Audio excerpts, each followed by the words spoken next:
Good afternoon, ladies and gentlemen. Assalamualaikum warahmatullahi wabarakatuh, and a warm welcome to everyone. Thank you for joining us at the International Webinar on Climate Change Education, Preparing Teachers for a Sustainable Future. This event brings together educators, researchers, and policymakers to explore the vital role of education in addressing the global climate crisis and in shaping future-ready teachers.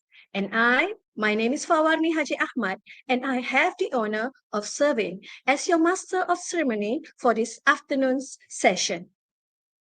To commence our program, I am pleased to invite the Director of IPG Campus Pendidikan Teknik yang berusaha, Dr. Kartini binti Abdul Muttalib, to deliver her opening and welcome address.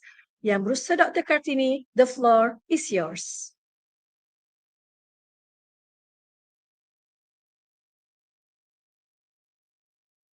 Assalamualaikum warahmatullahi wabarakatuh, and a perfect day to everyone. It is both a privilege and an honor for me to welcome all of you to this significant event, the International Webinar on Climate Change Education, Preparing Teachers for a Sustainable Future. First and foremost, allow me to extend my heartfelt appreciation to our distinguished panelists and guests who have graciously joined us from various corners of the global, representing international, regional, and national expertise. Your presence here today enriches the discourse and elevates the quality of engagement we aspire to achieve. Ladies and gentlemen, I would like to especially acknowledge Dr. Elena Pasquinelli, Head of Research and Evaluation of the Office of Climate Education, OCE, So Chenda Samrath, Head of Pedagogy, Office of Climate Education, OCE, Tengku Shahrizad Tengku Dahlan, Director of the International Science, Technology and Innovation Center, ISTIC, Mr. Kumarasan Anak Lelaki M. Subramaniam, Head of Geography Unit, Curriculum Development Division BPK, Dr. Chin Chi Kiong, Lecturer of IPG Campus Tuanku Bainun, and Mr. Sri Temudu Bulibapu, Chief Program Officers of the Green Growth Asia Foundation. To each of you, thank you for your willingness to share your expertise with us. I would also like to acknowledge the collaboration efforts of the STEM education community and the Green Technology and Environment Sustainability Committee of the Teachers Education Institute, Technical Education Campus, Malaysia. This initiative would not have been possible without the full support and cooperation of the Institute of Teacher Education Malaysia, IPGM, and also the Ministry of Education Malaysia, for which we are deeply grateful. Ladies and gentlemen, the rationale behind this webinar is grounded in a vital and shared global responsibility, the needs to educate ourselves and future generation about the realities of climate change. Climate change is not a scientific or environmental issue. It is about the humanitarian, economic, and the moral challenge that touches every aspect of life on our planets. It strengthens the ecosystem, displaces communities, and worsens existing inequalities. In the face of such complexity and scale, it is easy to feel overwhelmed. Maybe many educators may ask, how can I, as a single teacher, make a difference? The answer lies in the transformative power of education. Education is our most effective long-term strategy to cultivate awareness, resilience, and also collective actions. As educators, we are uniquely positioned to shape young minds to nurture the environmentally conscious citizens and to inspire meaningful changes. This effort aligns seamlessly with the United Nations Sustainable Development Goals, in particular SDG 4, Quality Education, and also SDG 13, Climate Action. This webinar is structured around three core objectives to enhance understanding among future generation educators about the urgency, scopes, and implication of climate change, to equip educators with innovative pedagogical tools such as inquiry-based science education, IBSE, and project-based learning, PBL, that can be seamlessly integrated into climate education, and to foster international collaboration, allowing participants to learn from global best practices and also to exchange ideas with fellow educators from diverse cultural and educational backgrounds. As we look toward a sustainable future, the roles of teachers becomes ever more crucial. Future preschools and primary schools teachers, in particular, carry a profound responsibility and a unique opportunity to instill values of environmental stewardship from the earliest years of a child life. To all our pre-service and also in-service teachers participating today, you are the change maker. Your knowledge, your action, and your voice will ripple through generations. I sincerely hope that this webinar will serve not only as an academic platform, but also as a source of inspiration. May the insight shared today motivate each of us to integrate climate actions into our professional practices, curricula, and also daily lives.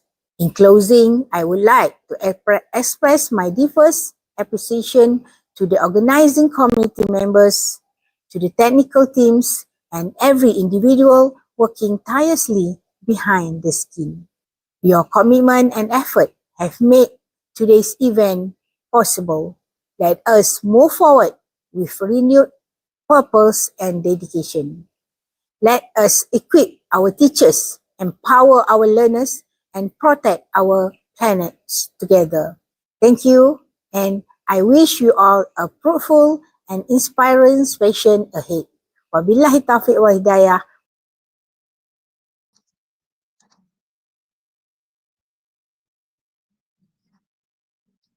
Thank you very much, Dr. Kartini, for the inspiring opening remarks. Your insights on the urgency of climate action and the critical role of educators in shaping a sustainable future have truly laid a strong foundation for today's discussions.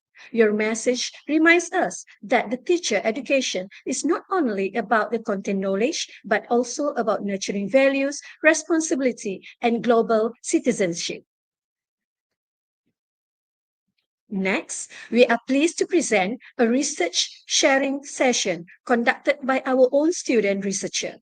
He will be presenting findings from his study entitled Assessing Awareness, Behavior, and Teaching Practices on Climate Change Among Pre-Service Science Teachers.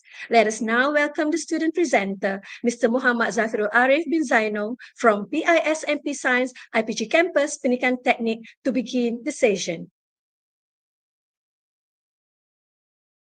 Assalamualaikum warahmatullahi wabarakatuh, and a very good afternoon to the Director of the Institute of Teacher Education Technical Education Campus, respected panel members, and everyone here today. Let me start with something simple. Imagine a student asking you, "Teacher, why is the weather so weird now? Sometimes it is cold, sometimes it is hot," and you hesitate. Not because you don't care, but because you're unsure how to explain it in a way that makes sense. That's the challenge we face. Climate change is no longer just a global issue, it's a classroom issue. And the way we prepare our teachers today will shape the way our children understand and respond to it tomorrow. This is why my research assessing climate change awareness, behavior, and teaching practice preparedness among pre-service primary school science teachers, supervised by Dr. Asma Binti Mohari, is important. Malaysia is committed to global climate goals, but despite that, there is still a major gap. We don't have enough data on whether our future teachers are actually ready to teach climate change effectively. Why? Limited climate knowledge, a curriculum that doesn't emphasize it enough, lack of proper training, and most importantly, a gap between knowing and actually doing it in the classroom. If we don't fix this, we risk sending teachers into schools without the confidence or tools to answer that child's students' questions. To address this, I focus on five research questions. The first one is, what is the level of climate change awareness among pre-service primary school science teachers? Next, what is the level of climate-related behavior among pre-service primary school science teachers? Next, what is the level of preparedness among pre-service primary school science teachers in implementing teaching practices that integrate climate change into the classroom? Next, what is the relationship between the climate change awareness among pre-service primary school science teachers and their preparedness to implement climate change related teaching practices? And the last one is, what is the relationship between the climate related behavior among pre-service primary school science teachers and their preparedness to implement climate change related teaching practices? These questions guided every part of the study, from the survey design to the data analysis. I also started with two null hypotheses. The first one is there is no relationship between climate change awareness and preparedness, and there is no relationship between climate-related behavior and preparedness. We will see the findings whether this holds true. This was a quantitative survey involving 66 pre-service primary school science teachers at Institute of Teacher Education Technical Education Campus, selected through stratified random sampling for a population from the total population of 78. The questionnaire was adapted from ABD Hamid et al. 2021 and Amazura 2024, validated by experts and piloted with an excellent reliability score of 0.959. We distributed it via Google Forms and analyzed the responses using SPSS, applying descriptive statistic, the Kolmogorov-Smirnov mobility test, and the Spearman's correlation coefficient. Next, we will go to the findings.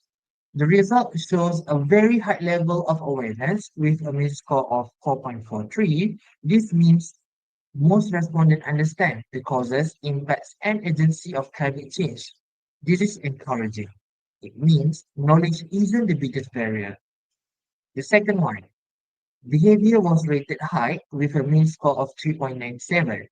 Many already practice eco-friendly habits like reducing waste and saving energy. This shows that awareness is translating into personal action, at least to some extent. The third one, preparedness was also considered as very high with a mean score of 4.25. Respondents feel ready to integrate climate topics into their teaching, which is important for influencing young minds. For the relationship between the variables, here where it gets interesting. We found a strong, positive, and statistically significant relationship between awareness and preparedness, and also between behavior and preparedness. In simple terms, the more teachers know and the more they practice, the more confident they are in teaching it. So both null hypothesis is failed to accept. So now, let me talk about what have we done here.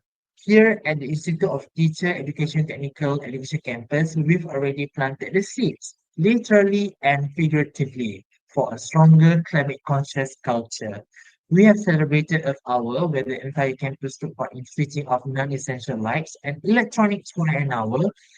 It wasn't just about saving electricity for 60 minutes. It has actually to sparking the conversation. Students starts about talking about energy conversation, lecturers share stories of environmental change, and the whole campus felt united in purpose. We also taken part in tree planting program, but it wasn't just about putting saplings in the ground. We chose specific spots to create shaded walkways, improve biodiversity of campus, and enhance the beauty of our surroundings. This tree will go alongside our trainees, becoming a living reminder of our role as caretaker of Earth. And we have worked on landscape beautification projects, turning unused or dull spaces into green, inviting areas. These may seem like a small action, but they are powerful first step. They show that climate change education isn't just a theory, it is something we live out daily. Now, how do we go from this first step to a long-term systemic approach? Here's how I see it. Perhaps we can expand our campus activities into community-wide movement. Monthly event where trainees lead awareness campaign in nearby school, run zero waste challenge, or host a green days where the whole school focus on sustainable practices. This make climate action visible, inclusive, and inspiring. The next one, imagine 1 week a year where the entire campus, every subject, every activity focuses on sustainability. Science classes could run experiments on renewable energy, language classes could hold speech competition on environmental topics, art students could create climate murals, and sports could organize eco-friendly games. It becomes a festival of ideas and action. The third one, we can formalize partnerships with environmental NGOs and local councils so that every training teachers get hands-on experience in real-world projects like mangrove planting, river cleanup, and biodiversity monitoring. The fourth is we must embed climate concepts not only in science but also in maths, such as carbon footprint calculation or geography or in language such as climate storytelling and climate mapping and history such as impact of past environmental events. This ensures that every future teacher can incorporate sustainability into their lessons naturally. And next, our pre-service teachers are digital native. Let's train them to use TikTok, Instagram, and YouTube to create short, creative content like myth busting, climate facts, eco-friendly challenges, and student-led interviews with environmental experts. This extends climate education far beyond the classroom. And the last one is recognition is a powerful motivator. We could create Green Teacher Awards for trainees who design impactful sustainability projects as well as competitions for eco-friendly innovation by students. Publicly, celebrating this achievement motivates others to join in. If we commit this six action, perhaps we will move from talking about climate change to making it a living, breathing part of our teacher education culture. The result, future educators who not only teach climate action but embody it. In conclusion, this study shows that our pre-service science teachers were aware, proactive, and ready. The strong links between knowledge, behavior, and preparedness prove that equipping teachers with the right information and encouraging sustainable habits boosts their confidence in teaching climate change. These findings align perfectly with SDG 30 climate action and give us a clear path forward for strengthening teacher education. Because when teachers are prepared, students are empowered, and communities are transformed. That's all from me. Thank you for your attention. Thank you, Mr. Muhammad Zafirul, for that insightful presentation. It is truly encouraging to see future educators critically examining how climate education is perceived and practiced. Your research highlights the opportunities and gaps that we must address in teacher preparation, and we commend your commitment to contributing meaningfully to climate awareness in education. We now move on to session one, titled integrating climate change education in teacher training, global perspectives, and best practices.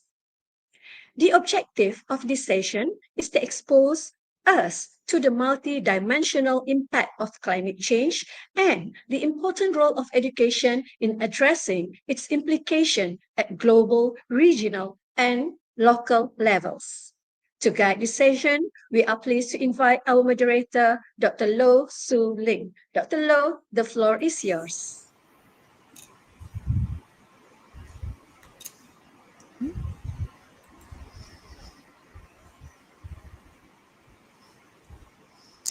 Thank you, Fawarni. Thank you, Fawarni. A very good afternoon to all participants joining us from Malaysia and Southeast Asia.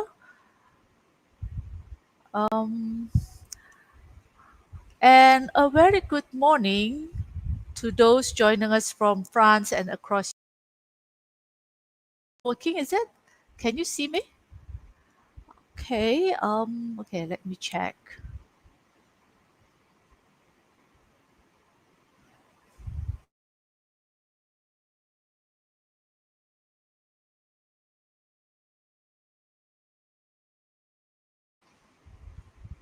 Okay. I think there's some hiccup here. It's okay. I just continue. Can you hear me? Can you hear me? Okay, never mind. Okay, thank you, Farvani.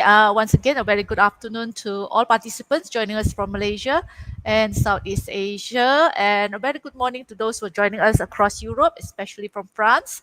And welcome to session 1 of the International Webinar of Climate Change Education, Preparing Teachers for Sustainable Futures. So actually, we are very honored to have 3 distinguished panelists who will share from the global, regional, and local perspective. So in this session, we are having Dr. Elena Pasquinelli from all the way from France, from the Office for Climate Education. And we also have with us, we also have Ms. Tengku Sharizad from the International Science, Technology and Innovation Center, ISTIC, who will share about the regional perspective of climate change education. And for our local context, we have Mr. Kumarisan, anak lelaki M. Subramaniam, from the Malaysian Ministry of Education, the Division of Curriculum Development Division, who will share from the local perspective.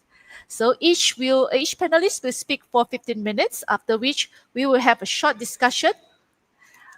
And before we continue, we would like to inform all participants joining us via YouTube Live and Facebook Live that you may post your questions in the chat box at any time during the session. Our team will review and select some of these questions to be addressed during the discussion later. So without further ado, we will move to the first speaker. We will have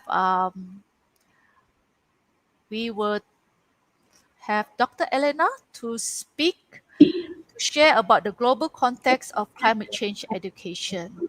Dr. Elena, the floor is yours. Thank you very much. I'm sharing my presentation.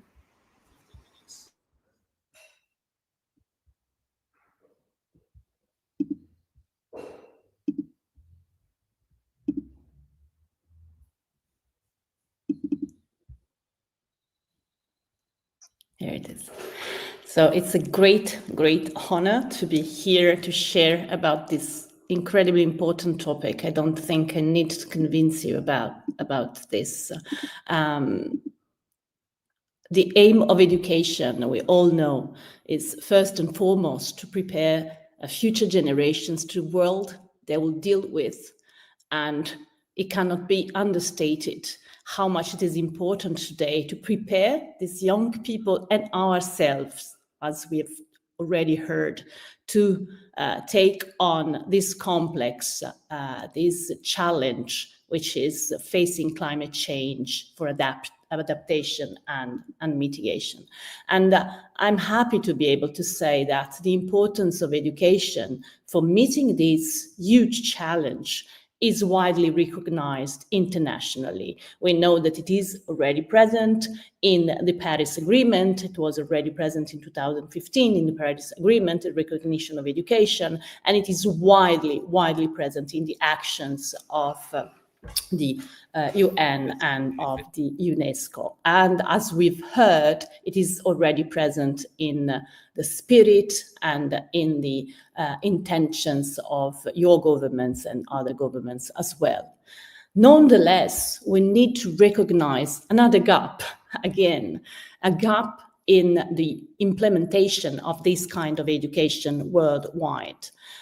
Even if climate change education is widely recognized, only 38% of the 80 countries that have been interviewed for a report done by UNESCO in 2024, only 38% have a national law, policy, and strategy specifically focused on climate change education. Only 30% have a publicly available climate change education budget.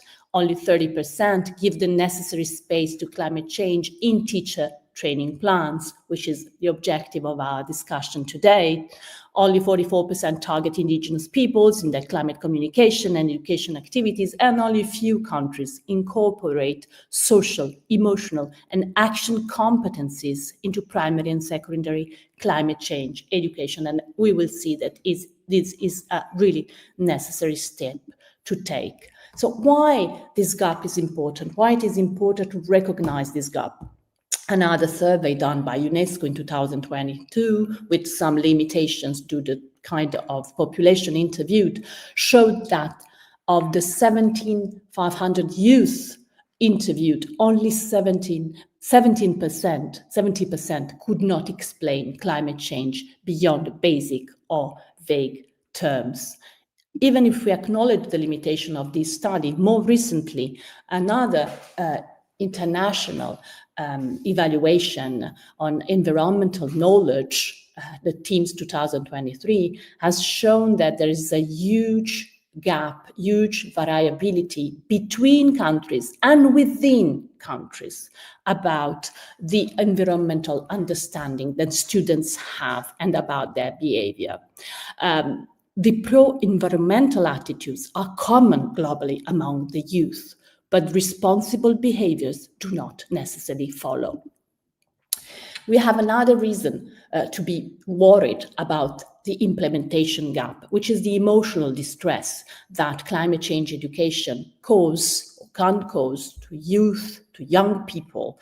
In 2021, a huge inquiry has shown that young people from 16 to 25 in several countries express significant concern about climate change. 59% of them being very or extremely worried, and more than 50% expressing emotions such as sadness, anxiety, anger, powerlessness, helplessness, and guilt. More than 45% said that those feelings negatively impacted their daily life and functioning. So it is one huge responsibility of education, not only to foster knowledge, but to foster well-being among our young people. Climate change is a threat for lives, it's a threat for our emotional well-being, and so we need to address it properly. But does climate change education work? Can we really do something? Can we really have an impact as teachers or teacher trainers to change this panorama, to take this challenge? And the news are good for once. A huge study done in 2023 on 146 published, selected for their qualities, has shown that over 80% of these studies reported positive effects of climate change education on cognitive, attitudinal, or behavioral outcomes. Now, I must say something here. That is, the most studied outcome and probably the most addressed outcome in education is knowledge. The knowledge outcomes are more studied, give more positive results, and are probably more addressed by teachers. We thus must acknowledge another gap, which is the knowledge action gap. We all know that knowing is not enough for taking action or for becoming agent of change. We know that some behaviors are dangerous, and we still deal with them.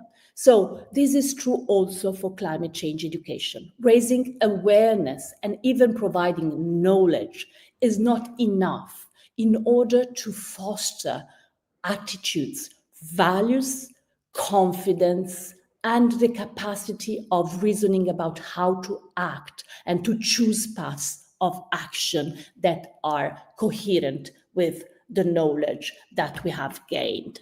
So bridging this gap between knowledge and agency involves multiple factors.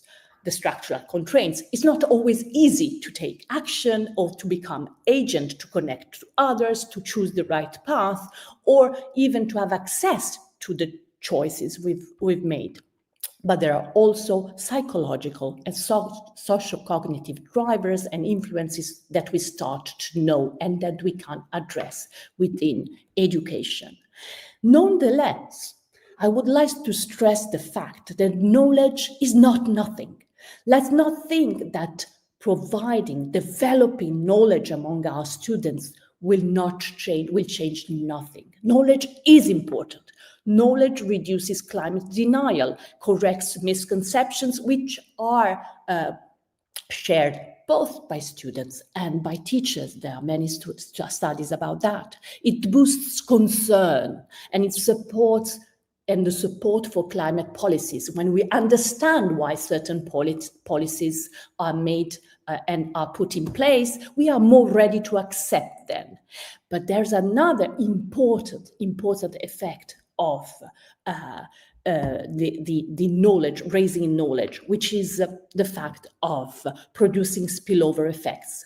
Students, young people who understand what's going on can pass this knowledge to their parents, to their families, to their neighbors. So there's this spillover effect, touching one child, making one child really understand what's going on means touching more and more people thanks to this spillover effect. So the role of teachers is huge in taking over the challenge of climate change and of agency. So, but what works?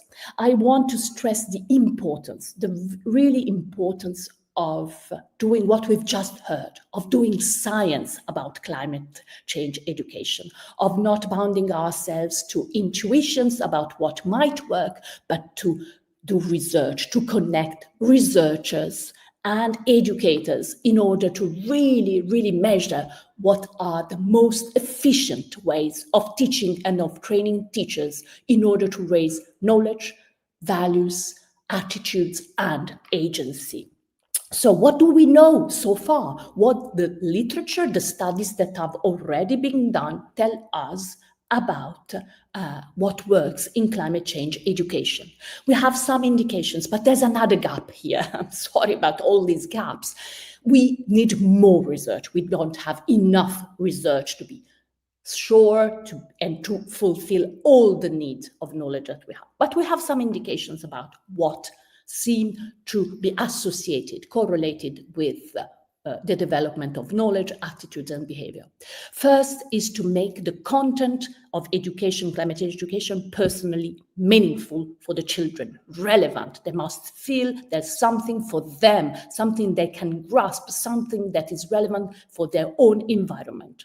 We have to use active, engaging methods. And we've heard about inquiry-based science education, project-based education. We need to engage children cognitively to make the contents relevant for them, but also the methods engaging for them, something they can give all their soul in. We need to facilitate discussions. Discussions among students, discussion with teachers, discussion also with scientists and with the territory, with other people. We need to address misconceptions, and we've seen that developing knowledge is one strategy for doing that. And we need to implement community and school projects, because norms, social norms, seeing the example, enacting and making the change real is really important in order to foster agency and self-confidence. So these indications are confirmed by other reviews of the literature, which also stress, unfortunately, the need for more research, the gaps in our knowledge and understanding. And they stress also the importance of innovative interactive approaches. They stress the importance of knowledge for reducing misconceptions, as we have said, of relevant and personally relevant and local cross-disciplinary activities that raise empathy for nature and meaningfulness for problem solving, collaboration and hope, and intergenerational learning. So what we know so far about what to teach. We've addressed how to teach, but what to teach.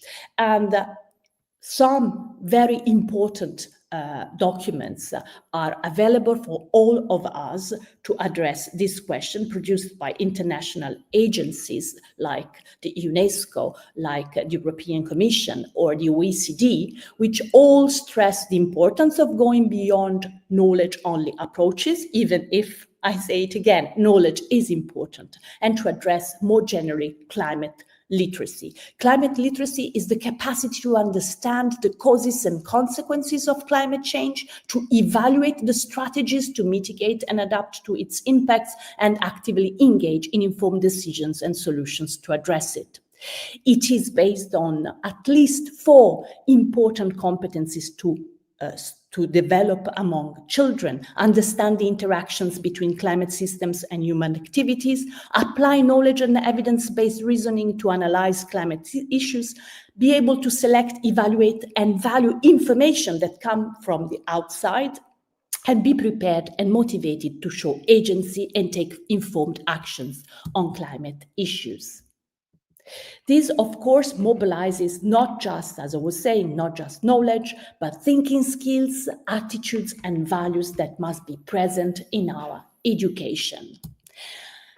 We are lucky to have indications about also the contents that we should address in education, thanks to the Green in Education Partnership, which have done a huge work in defining learning objectives, contents that are necessary to master in order to be able to develop this understanding of the interventionship, of the interactions between the climate system and social and political and economical systems, the causes and the consequences of climate change. And we are lucky enough also to have documents that guide us to understand and identify the necessary thinking skills and competencies that we need to develop in order to address climate change. It is important to stress that what we want to obtain is not just knowledge, but is not also behavior, influencing behavior, guiding students to take the decision we want, but to enable them to think about the kind of decisions they will want to take. And this is called agency and preparedness for agency. So I leave the part on the literature, on the teaching aspects aside, just to stress the importance of embrace this transformative approach, which is based on well-designed curricula, proper teaching training, high-quality classroom-ready resources, and a community-based approach. And I thank you very much. Thank you, Dr. Elena, for sharing with us the importance of the knowledge for climate change. I believe that I want to echo what Dr. Elena shared, that we must move beyond raising awareness or the knowledge, and we must be to cultivate the climate change education. We must be effective, must be engaging, and relevant, practical, and rooted in the learner's local context and life experience. Thank you, Dr. Elena, for your sharing. Okay, next we want to hear from the regional perspective. With that, we have Ms. Tengku Sharizat, who will discuss the trends of climate change education across Southeast Asia. Without further ado, we invite Ms. Tengku Sharizat to the stage. Yep, you can hear me, right? And you'll be sharing my slide, right? Or I'm sharing myself? Okay, all right. So thank you, Dr. Lo. So a very good afternoon and good morning as well to distinguished colleagues and friends. And first of all, let me express my sincere thanks to the organizers for this important webinar and for inviting ISTIC to contribute to today's discussion. So it is really a privilege to join such an esteemed speakers and distinguished gathering of educators, policymakers, experts committed to preparing teachers for a sustainable future. So I am Sharizat Dahlan, the director of ISTIC, and today I'm honored to share with you ISTIC's perspective on climate change education. So today I'm so sorry, I come with a bit of a flu and cough, so I'll just blame it on climate change, I think, because that's the excuse that we have these days. But joke aside, I would say that it shows how climate is very important, because it does affect even our health. So that is exactly why today's conversation is very critical. But before diving into the challenges and opportunities, allow me to briefly introduce ISTIC and how we position ourselves in this space. Let me do this. So, okay, so this is who the 5 Ws and 1 H of our organization. So ISTIC is a UNESCO Category 2 center under natural sciences domain. We are established in 2008 through an agreement between the government of Malaysia and UNESCO. So we are fully funded by our Ministry of Science, and we focuses on South-South cooperation in STI. Lots of people are asking who we are, what we do. So exactly what we do is I can say that we are this strategic international platform that brokers partnership, catalyzes collaborative action, and convene diverse stakeholders to co-develop impactful STI solutions. So we work directly with our stakeholders, with ministries, with regional and local institutions, with global STI players. And we will link these policymakers, scientists, educators, development partners. So we do this. And this is why climate change education is really, like I would say, a natural area for us to focus, because it sits at this intersection of what we call the knowledge policy and the urgent needs that our societies need. So let me say that, okay, let me move to this. Sorry, it's so fast. Okay, now let me move to what, because we are actually based in Kuala Lumpur, which is Southeast Asia. So it is one of the region where this agency is most visible. So we're going to talk about why climate challenge in Southeast Asia is really a very important topic that we need to look into, because Southeast Asia is really one of the most climate vulnerable regions in the world, because we face typhoons, we face floods, we face droughts, we have rising sea levels and all that. And for education, it means you have school closures, you have damaged infrastructures, you have disrupted learning continuity. And for societies, it means deeper inequalities, lost livelihoods, climate-induced migration. And you can see here what we are sharing, the numbers are quite stark, because more than 655 million people live in this region, in our region. So, and over 70% is actually living in coastal areas. So, and 9 out of 10 of the ASEAN countries rank among the 50 most climate vulnerable regions globally. So this vulnerability actually makes education not just a victim of climate change, but it is also a key solution. So what does climate change education look like today across Southeast Asia? So let us take a snapshot.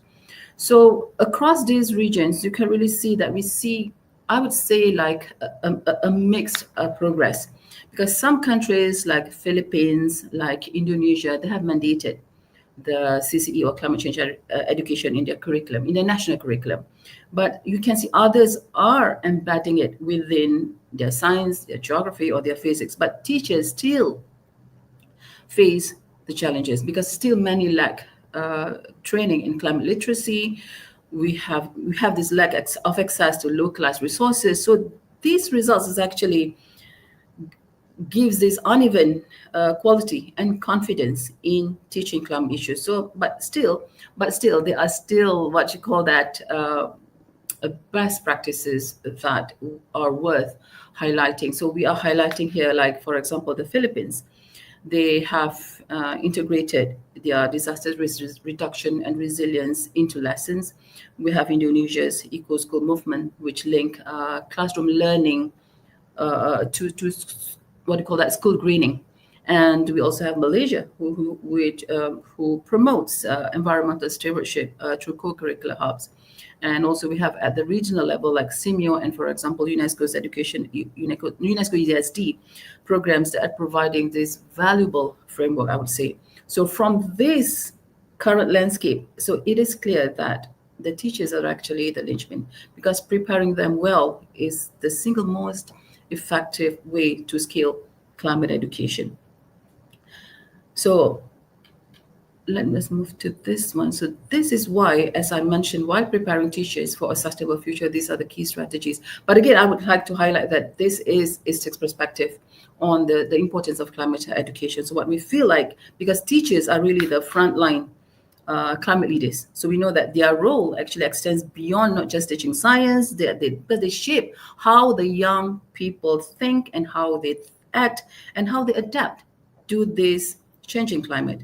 So we are highlighting these 4 strategies, which are really key in ensuring that we have this good preparation for teachers to face this sustainable future. So the key strategies that we are putting forth are actually this professional development, where we're going to embed the CCE into the teacher training colleges, and we have this continuous professional learning to focus on participatory rather than action-oriented methods. So we have, and another key strategies is to have this localized, culturally relevant content, because this is very important, because you need to use these local climate realities. For example, in Malaysia, we have this mangrove restoration, and also we can have this traditional water harvesting, for example, as a teaching content, because it is much more, what you call that, closer to the heart of the students that we are teaching.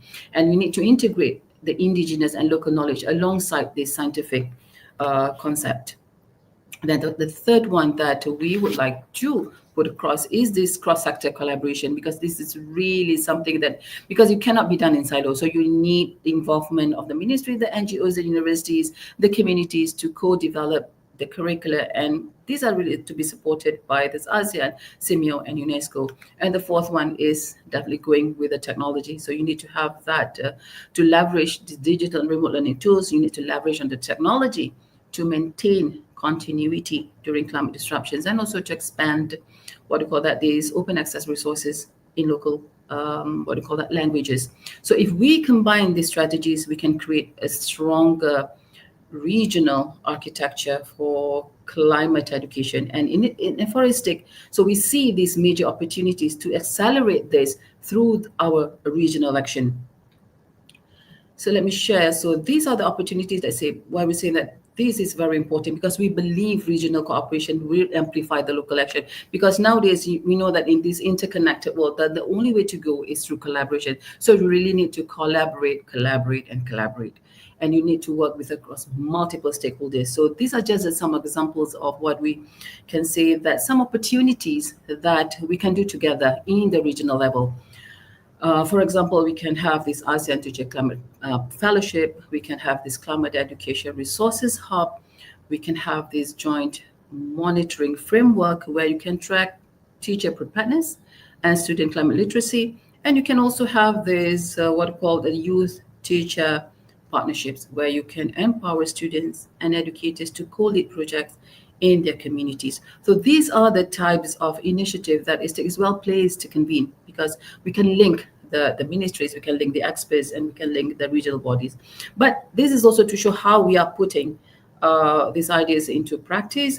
But allow me to share this one flagship program that we are leading. And this one is the Greening Education for Southeast Asia. Or this is our working title, actually. So this is an initiative that we are embarking in very close collaboration with Office for Climate Education. So this is the initiative that we are championing. So it is a 5-year program, which is very much aligned with UNESCO's GGAF, or the Global Greening Education Partnership. And this is a program that aims to embed climate education into primary and secondary schools across regions.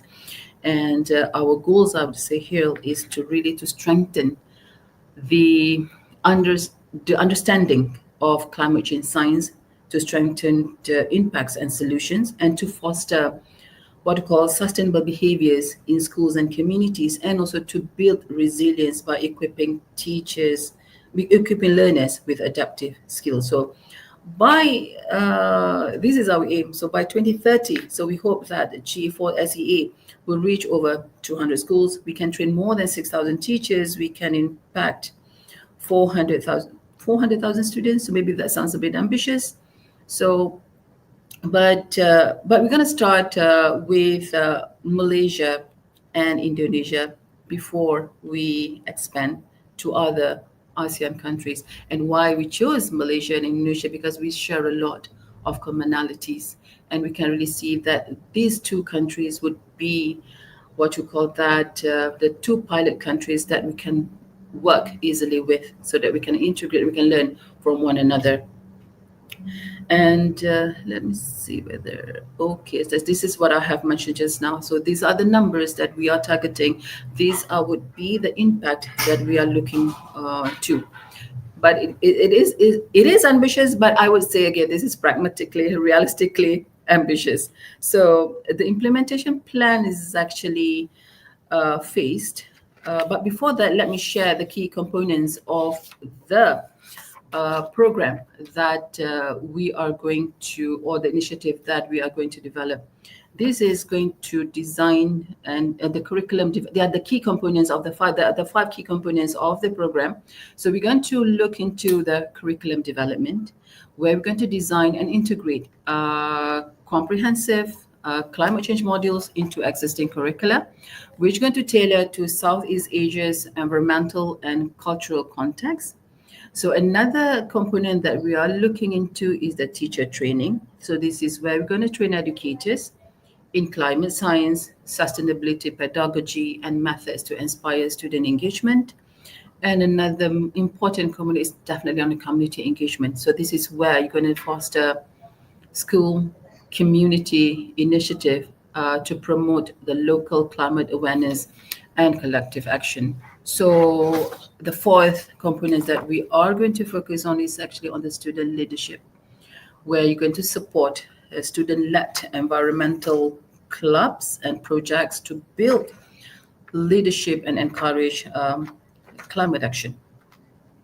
And last but not least, it will be the monitoring and evaluation, where we're going to what we call implement a framework to assess the program's impact on the learning, on behavior, and community resilience. So again, as what I have mentioned before, the implementation plan of the program is we're going to focus on it's a 5-year initiative. So where year one, we're going to focus on the development of the educational materials, teacher training protocols, which is what you call routed in the existing curricula. And we're going to conduct, as I mentioned, the pilot actions in the selected schools in the two countries. And the year 2 and 3, the plan is to expand the program across these two countries, targeting more or less about 200 schools that we have in mind. So to incorporating the feedback, the lessons learned from the pilot schools. So this is where you're going to intensify teacher training. You're going to intensify what you call community engagement efforts. And then this is why you're going to broaden the scope to include policy advocacy, where for integrating the CCE into national curricula, and also to develop and test additional curriculum materials embedded into an extended curriculum. And for years 4 and 5, this is where we are going to consolidate the gains. We're going to focus on sustainability of the program, and we're going to expand the program in the 2 pilot countries as well as other Southeast Asian countries. And maybe we are targeting more like a 3 or more countries. So we have the experts from OCE here, but I would say that the Southeast Asia program is because we are partner. We are lucky because we have the partner of the Office for Climate Change Education, who has already implemented successful, impactful programs in 2 other regions. I mean, 2 other regions. I think they have like successfully implemented that in Latin America, and they have also have one in Africa, which is the African Regional Resilience Initiative for Climate Education or ARISE, where it is being piloted in Kenya, Senegal, and Mauritius. So we have that models, and we are lucky that, as I said, to be part of the to be partnering with OCE as our knowledge partners, our strategic partners, to implement this Southeast Asia program for climate change education. So we really hope that this is something that would bring what do you call that, the initiative to the region. And let's say, so how much more do I have? 2 minutes. Okay, so in other way, so just let me wrap it up with this a call to action, because we know that teachers are really the frontline climate leaders. So you really need to invest in their capacity, because that means investing in our future.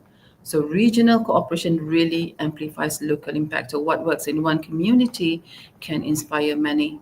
So we are inviting our stakeholders to commit to training every Southeast Asia teacher in climate change education by 2030.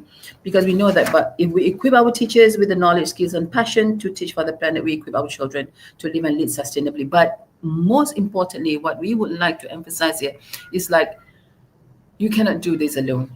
You cannot do this by yourself. So we need collaboration. That is the way to go.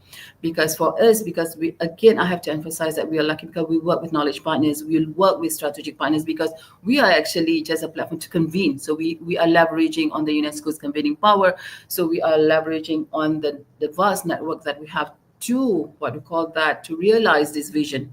So the way to go is definitely together for us to make an impact and to really change and to really address the problem they were having. So thank you very much. Thank you, Ms. Charizat, for highlighting that we teachers are the front line of climate leaders, and also highlighting the importance of collaboration in climate change education. So thank you very much. Next we will have Mr. Kumarisan, who will share climate change education in relation to Malaysian education. Okay, with that, we would invite Mr. Kumarisan to the screen.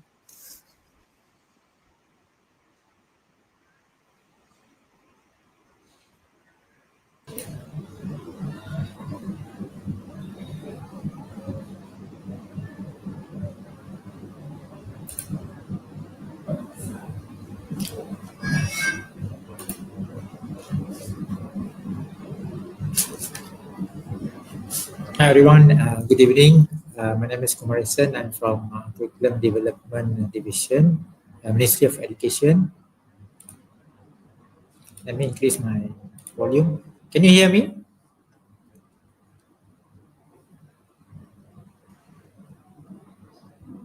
Yes, we can hear you. Okay. Good evening. I'm about to share about climate change education and school curriculum. Actually, when we talk about climate change education and school curriculum, in the current curriculum, there are not much on climate change, but we are focused more on environmental sustainability. So it will be under the umbrella of sustainability lah, environmental sustainability on the climate change education. But over here, I'll share a bit on the climate change component in a certain subject, how we introduce in school curriculums.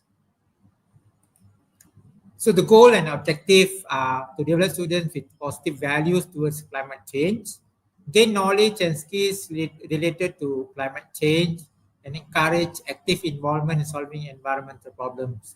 What we mean by positive values is like we have seen the two speakers before me, they touch about the climate change and what are the initiatives have been taken.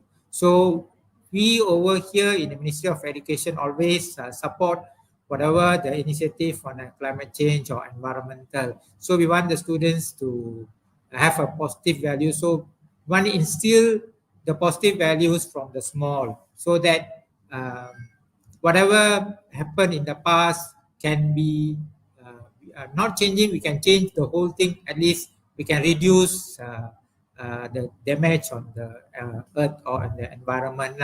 So that's why I'm talking about the positive values. So and then the gain knowledge and skills. When you're talking about climate change, we'll talk about mitigation and adaptation. So we want the students to adapt or to apply in their daily life in terms of mitigation and adaptation. So they need the knowledge and the skills to be adapt or mitigate whatever issues they are facing. Okay, and then promote sustainable use of natural resources. Okay, because when we see the natural resources, currently the natural resources day by day is reducing, and we want the students to understand how to use natural resources effectively. Okay, so that the future generation also will enjoy the natural resources. Not at our level, we're going to finish everything. So the future generation, they don't have any natural resources to enjoy or to use. Okay. Foster love for preservation our planet. I think this is our main target.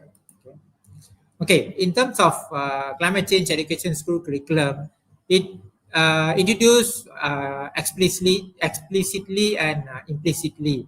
Explicitly means integrated directly in a subject's content, or implicitly means through themes or cross curricular elements. The current curriculum, we have 10 cross curricular elements that the teachers can adapt in their teaching and learning activities. So we'll see what is it next in the next slide.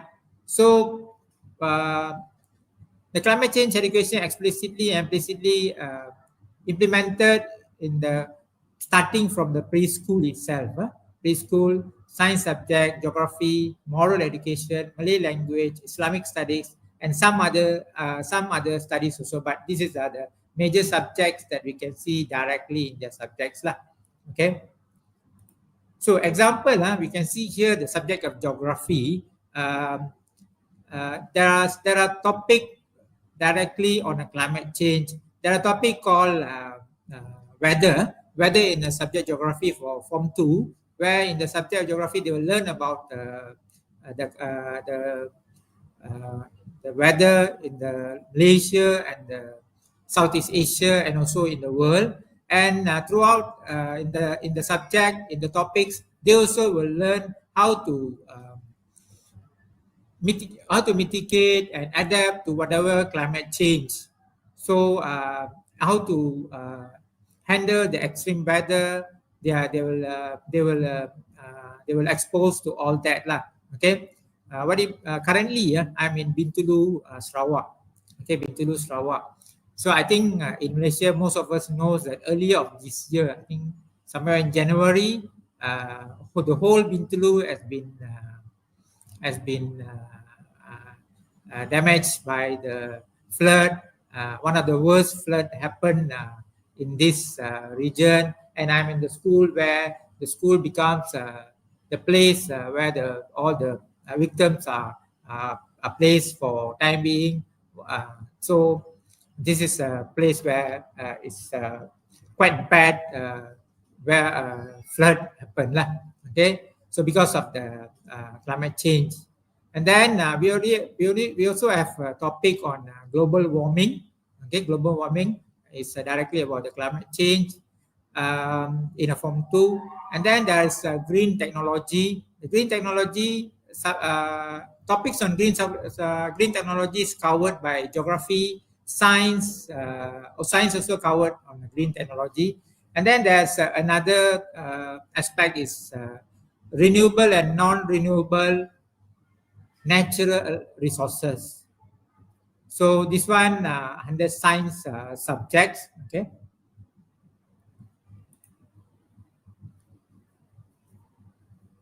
So we can see in the science subject, there's a renewable energy sources and non-renewable energy sources, and then biodiversity, preservation and conservation. Solid waste here, it's not directly on a climate change, but whatever the solid waste management is very important to mitigate the climate change. That's why I put this as a part of climate change education lah. Okay, and then in the subject in Malay language, we have a theme called environment. So environment is a huge topic. It depends on the teachers. In the document, they never state whether it's a climate change or environmental education, or they only put environmental theme. It's up to the teachers to see what is necessary, what is related to whatever skills they want to teach to the kids. So they use the necessary topics lah. So it depends on the teachers, but we normally will highlight or will advise teachers to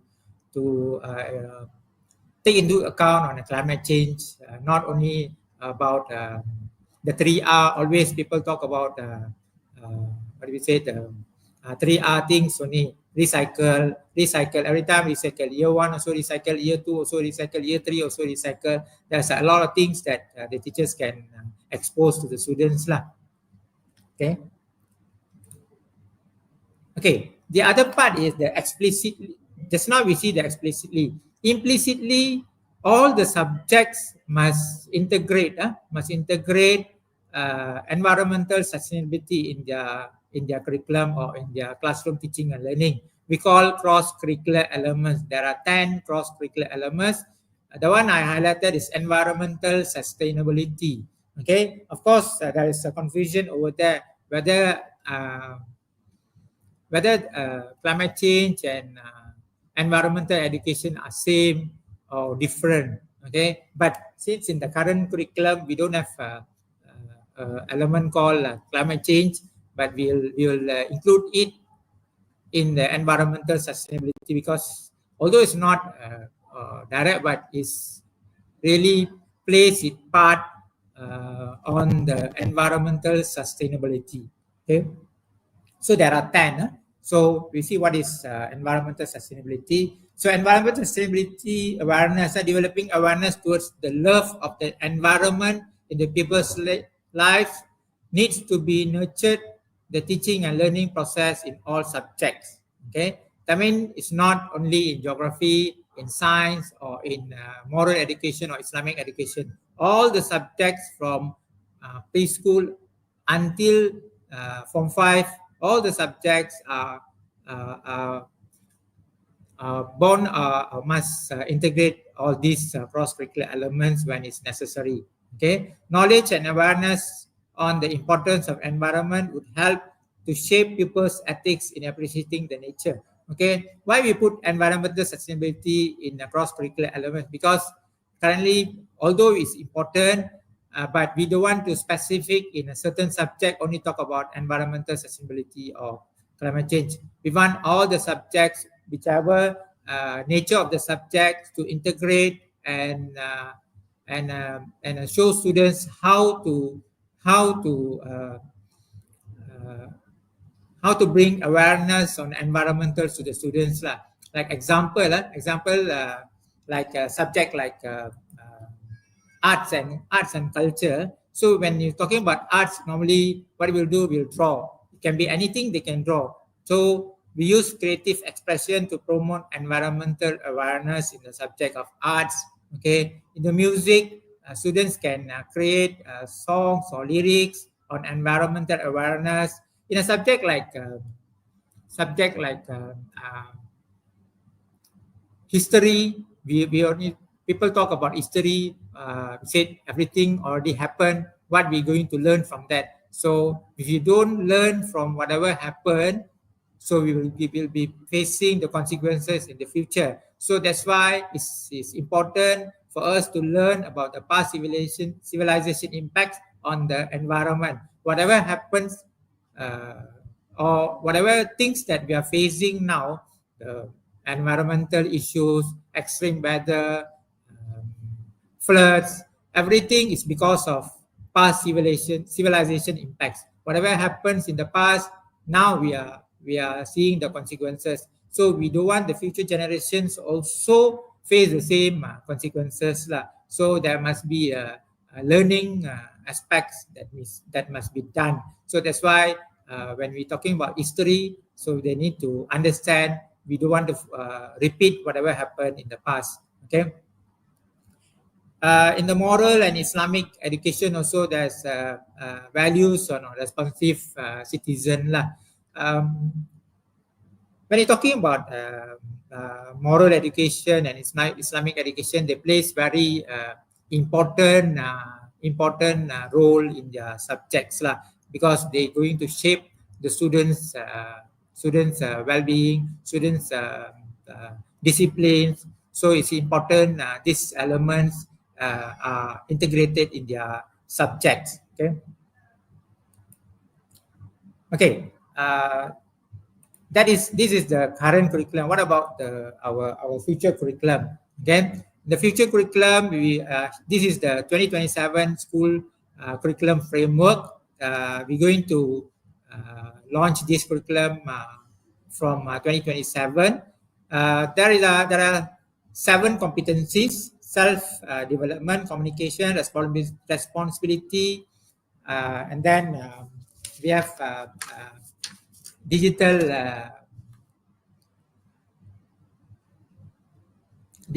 and the multi-literacy, lifelong learning, and thinking skills. So where our climate change or sustainability, environmental sustainability will be given importance. So under the competencies, these 7 competencies is for the students to acquire. This is not for the teachers, but it's for the students to acquire throughout their schoolings from primary until the secondary. So if the students going in 2027 in year 1, when they finish their Form 5 in 2037,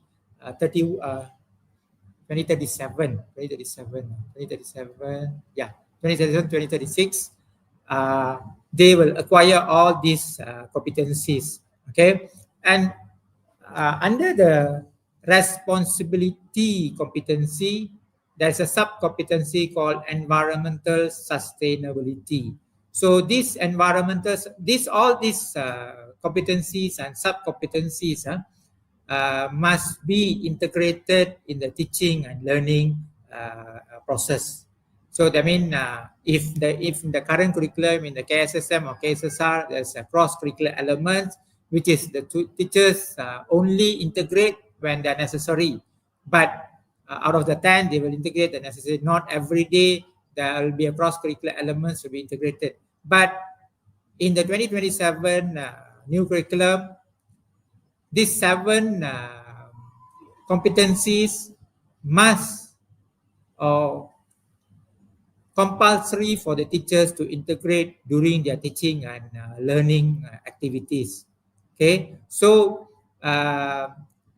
how we going to monitor this? We will do the mapping and see which are the subjects as integrated in a Form 1.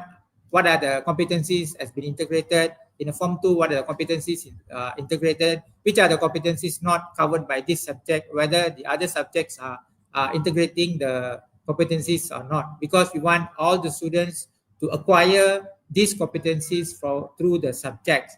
So under the responsibility, there are environmental sustainability. Okay, environmental sustainability. Although in this program we are talking about climate change education, but we don't have sub competencies on climate change education. But we will make sure the climate change has been part of this environmental sustainability lah. Okay, or in the thinking skills, we can instill this climate change education. In the lifelong learning also, we can discuss about climate change education. So there's a lot of sub competencies that we can integrate lah. Okay, and further to this, we also introduce added value elements. There are 3 added value elements. Number 1 is about road safety. Number 2 about financial education, and the third one is sustainable development goals. So the sustainable development goals will be all the 17 sustainable development goals will be integrated on all the subjects, not all the subjects, which are the subjects necessary based on their contents. They need to integrate whichever 17 SDGs, so that the students are introduced to this into their subjects. Because okay, we can see certain subjects, they are not directly related to any of these 17 SDGs or 17 goals. But we have done recently, we have done a training for our officers in curriculum development division. We introduced 4 out of these 17. We introduced 4 SDGs to them through hands-on activities. We don't do classroom training or what. We go outside, we do the field work, we do the hands-on activity to do some activities so that they will understand this let's say climate action. What is climate action? The activities done by the facilitator, not related to any subject, but the officers who are involved in this training and this program, they will learn and they will adapt to their subjects, and they will bring in to how to integrate in their future curriculum, or how they're going to use whatever activities or whatever knowledge they have gained from that training to adapt in their 2027 training teacher training later in the 2026 or 27 or going forward. So we have done our part so that all the officers in curriculum development division to understand what is mean by the 17 SDGs and how to integrate in their subjects. Okay. Apart from that, I didn't put in the slide. I just want to add on. Sorry, Mr. Kumarisan. Sorry. Is it okay to just maybe summarize and conclude your session? Okay. Yeah, thank you. Okay. Just to recap. Okay. Just now, Alina has talked about implementation gap, and there are certain subjects only integrated on climate change education, and then for that we are introducing a new subject called Science and Technology Exploration for Primary 3 and Primary 4 in the 2027 curriculum, where elements of science, environment, and technology will be blended. It will be a blended subject where all these 3 elements will be blended into one subject, and it is a new subject we're going to introduce in the 2027 new curriculum. Okay.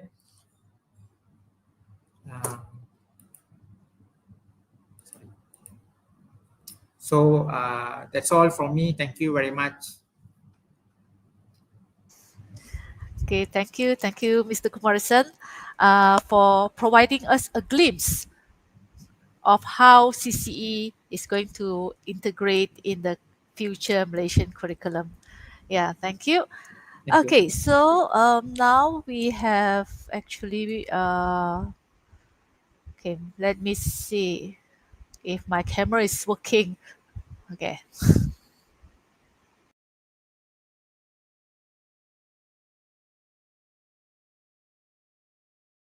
Okay, okay. Now we have moved to the question and answer session. Okay, so just now we some of our audience have posted some questions here. Okay, so for we would like to hear from our panelists. Okay, there's one question which asks about, is there any difference between the environmental education and climate change education? Are they the same? Because I think all of us also want to know, is there any difference between all this environmental awareness that we already have in our education with the climate change education? Okay, so maybe we would like to hear from Dr. Elena about this. Thank you very much. It's a very important question, and I think we have bit of answers from the previous presentations. So just to summarize them, it's clear that there is a huge overlap between environmental education and climate change education, and most of the time, climate change education is included into the umbrella term of an environmental education. This is true also for some international evaluations, as we've seen, like IAA teams. Nonetheless, it is important to stress that climate change education, and Kumara-san said that, it has a very specific knowledge base.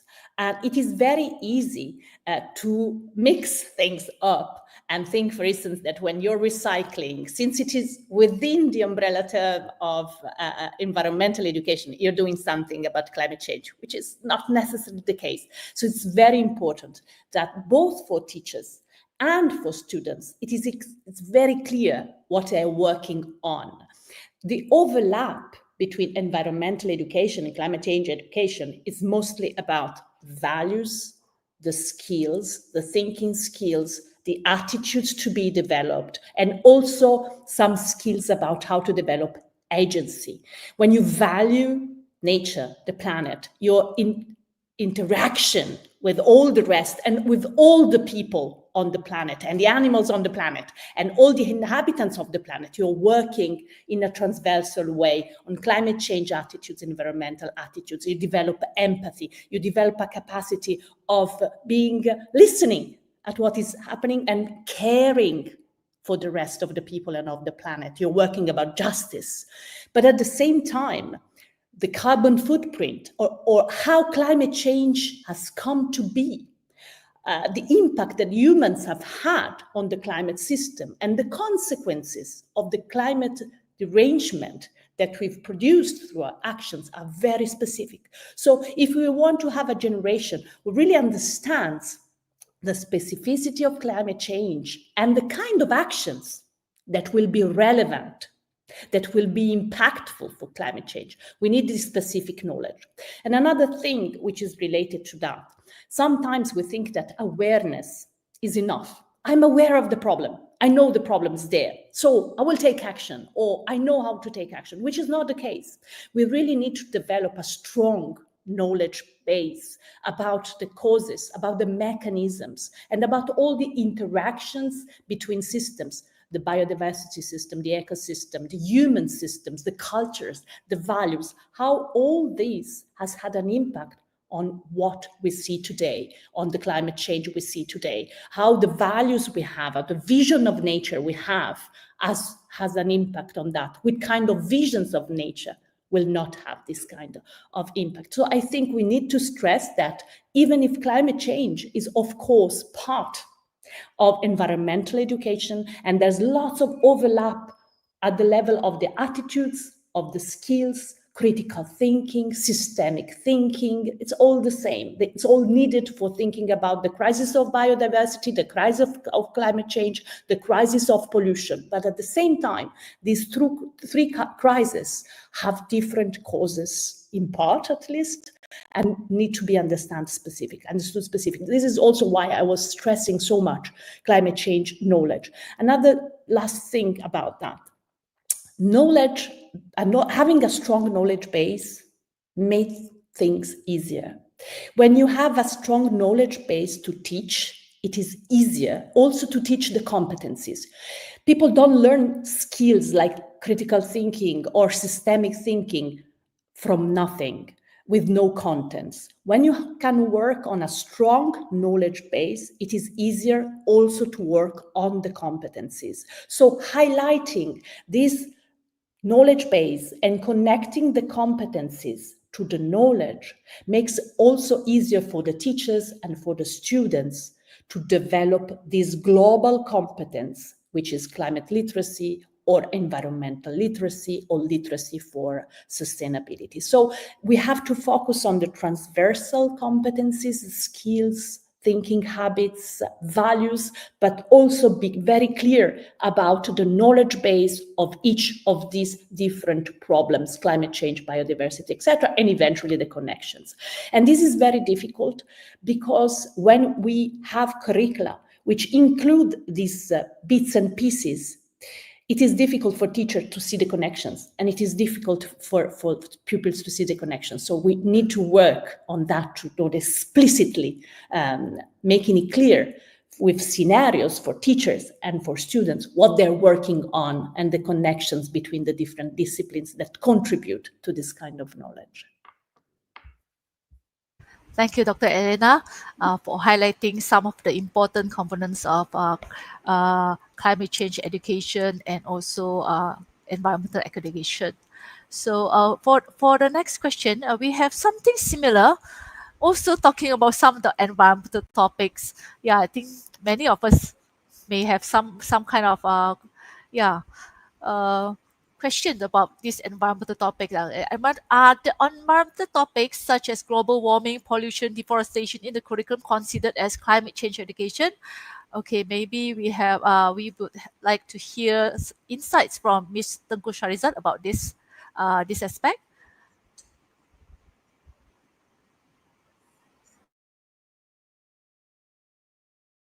Okay, I'm muted, sorry.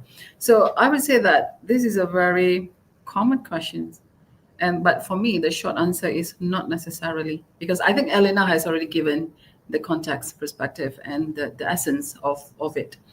But because not all environmental topics like climate change, pollution, deforestation, global warming, only because they only become CCE or climate change education when, this is what we think, when they are thought in relation to what we called a climate science, in relation to impacts and solutions.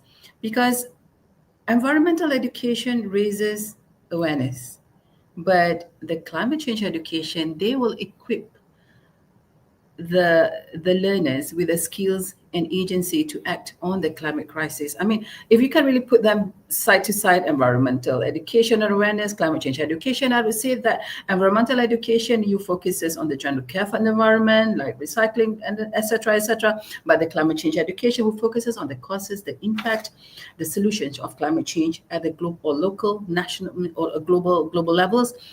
Environmental education will look into an activity base or a short term perhaps, but the CCE will look into the curriculum based with clear learning outcomes, with very on science adaptation, resilience. Environmental education will build awareness, values, good habits, but CCE will definitely develop the critical thinking, will develop the system understanding. I would say the competency to respond to climate challenges, and even like the environmental education would emphasize on the immediate or local issues, but the CCE will look into the long term and the global and intergenerational impacts, I would say. And the awareness thing would encourage individual responsibility, but your climate change education would definitely encourages this collective action, policy engagement, future-oriented decision-making, for example. And I've been trying to find a good analogy on how to really differentiate between the two. So we were looking into that, and I was just using that cooking analogy, because environmental education is like teaching the young people, hey kids, this is how to appreciate good food and how to avoid food wastage. But climate change education is you teach these kids about the science of nutrition, about the good farming, about what you say, the food security, for example. So because one is about valuing and caring for what we have, but then another is to understanding the bigger focus. Like when the environmental education will teach us to care for the garden, but the climate change education will really teaches you how to protect your garden from a storm that is already coming. I would say that. Thank you. Thank you for this wonderful way of explaining the difference between environmental education and also CCE with this interesting analogy. Thank you, Ms. Sharizad. Okay, moving forward, we would like to hear from Mr. Kumarasan. There's one question about something to do with our uh, education. Yeah. May I know what are the challenges of integrating climate change education across subjects in schools? Maybe we want to hear some of your insights about this, Mr. Kumarasan. Okay, thank you for the question. As we know, all the subjects have their own disciplines and contents that they are need to address or need to share with the kids or students lah. Okay, and previously we already have ESD. I think about quite sometimes we are talking about ESD, and then we have talking about greening education, and now we have CCE. Okay, um, see the my previous two speakers already talk about the difference between ESD and CCE. Okay, but when we got to talking about the subject based experts, or they are experts on their own subjects, their own contents. When we want to integrate climate change education across subjects, we need to get buying in from them, buying in from all the subjects. If they understand what we are mean by climate change education, how to integrate in their subjects, then it will be easy for us to integrate in the cross subject. That's why I told in my presentation that we are doing the mindset change starting from our own officers, because we already all the while we already subject based, and we are now have to let go some of the we are reducing some subject, especially in primary school, but the elements we are still keeping it, but we are integrating, we are blending it. When you blend, your subjects no more, but the elements are there. You need to do a mindset change, so you cannot stick to your subject anymore. No, you need to let go. You need to work with others to make sure that your elements reach the students effectively. So that's why when we are talking about climate change education in the new curriculum, so as I said, we are integrating all the 17 SDGs. Not we are saying, oh, in my subject I have SDG number 1, SDG number 7. No, how I'm going to use my content to bring in or to integrate these SDGs or the goals that we need to achieve lah. Okay, same goes to climate change. We are integrating in the subjects by hands-on activity. We want it to be a meaningful learning, so they need to relate whatever they are teaching to their students' environment. So example, this sports subjects lah, sports subject. People think sports subject only run, you play, but you run, you play is related to your breathing, your breathing. Okay, we are talking about oxygen. Why when we go to do exercise in a park, it's better than you go and do running in the normal road. What is the difference? So they need to understand, because over there you have more oxygen. How you get more oxygen? Because the environment is there. So you need to take care of that so that you will get more. So you need to integrate, or you need to do all this in this way lah. So the challenges, like what I said lah, the subjects, they have their own contents, want to bring in, we need to do the buying in from them lah. So I'm trying my best at my division to sell as much as I can on the climate change in the other subjects lah. That's why we have these competencies and the sub competencies. Under the sub competency environmental sustainability, I try to bring in CCE there. In the thinking skills, I want to bring in the CCE. So trying my best to do the buying in from the other subjects. Okay. Okay, But I just want to tell my top management, my director or deputy director, they are very engaging in introducing all this in our subjects. My director will make sure all the subjects must integrate all these in their subjects. So they need to think about how to integrate. This is their work to do lah. Okay, the mindset change has been done lah. Okay, thank you very much. Okay, thank you. Yeah, there a lot of convincing to be done for the teachers. Yeah, thank you for sharing your insight. Okay, so now we will move on to our next session. Okay, for this next session 2, which will be more on equipping educators with inquiry-based and project-based approach to climate change education. So with that, before I move on, maybe I would like to introduce our speaker for this next session. Okay, let me just. Okay, for the next session, we will have our speaker from OCE. We have Miss Sochenda Samrath, the head of pedagogy of Office for Climate Education. Then next, we will hear also from our own IPG. Yeah, our own IPG campus from Dr. Chin Chi Kyong, a lecturer from Malaysia Institute of Teacher Education, Tuanku Bainon campus in Penang.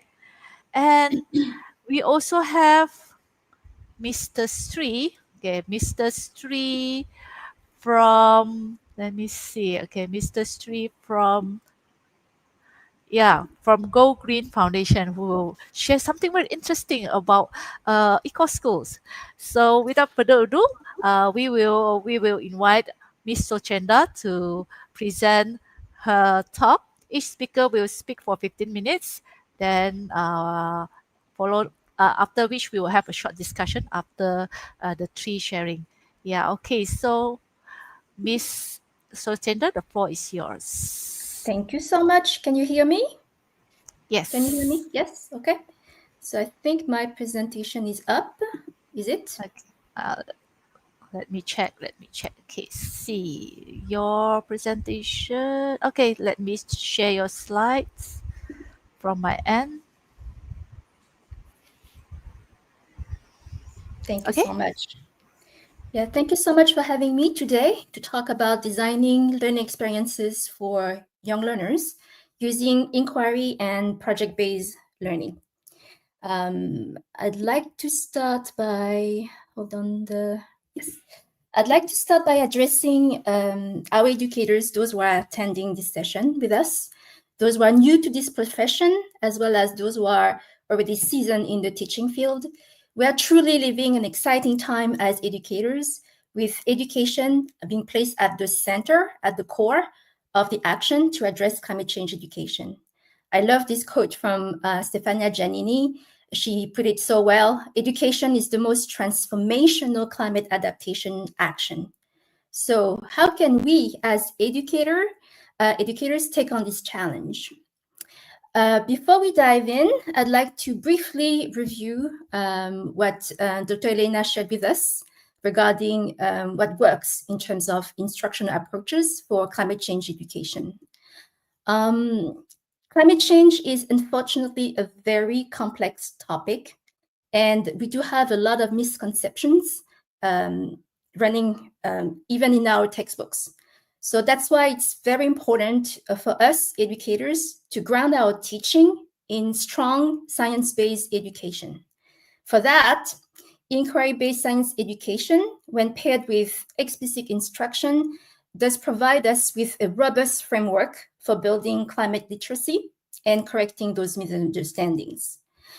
We have also learned that knowledge alone cannot drive change, and that focusing only on information can actually trigger anxiety without inspiring action. We also know that students to develop this agency and self-efficacy or confidence in their ability to make a difference through hands-on, action-oriented projects.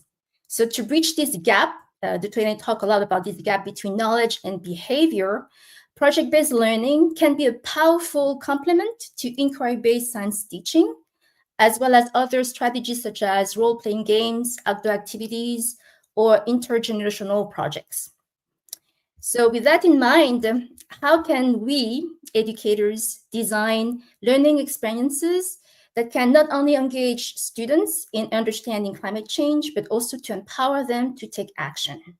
So I will share with you a practical framework with some concrete examples from what we have developed at OCE from our science and education team. The first step, the first element is really to have clear learning outcomes for climate change education. And for that, we have this wonderful resource developed by UNESCO, the Greening Education Guidance, that will help us identify great appropriate outcomes that are addressing equally the knowledge, attitudes, and skills to help us move away from, only a knowledge-focused type of curricula. So I have at the bottom of the slide, you can see here a sample of a learning outcome addressing the average global temperature and extreme event. And you can see that the Green Education Guidance learning outcome does emphasize, learning outcomes that will target those cognitive dimension, the brain, as well as the social emotional aspect, the heart, and the behavioral component, the hand.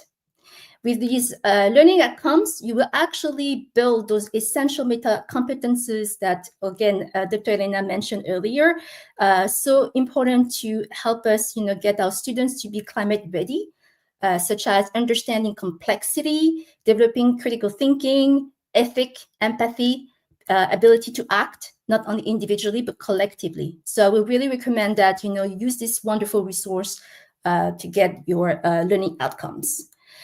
The other element to design learning experiences for climate change education is to have reliable and high quality science-based resources.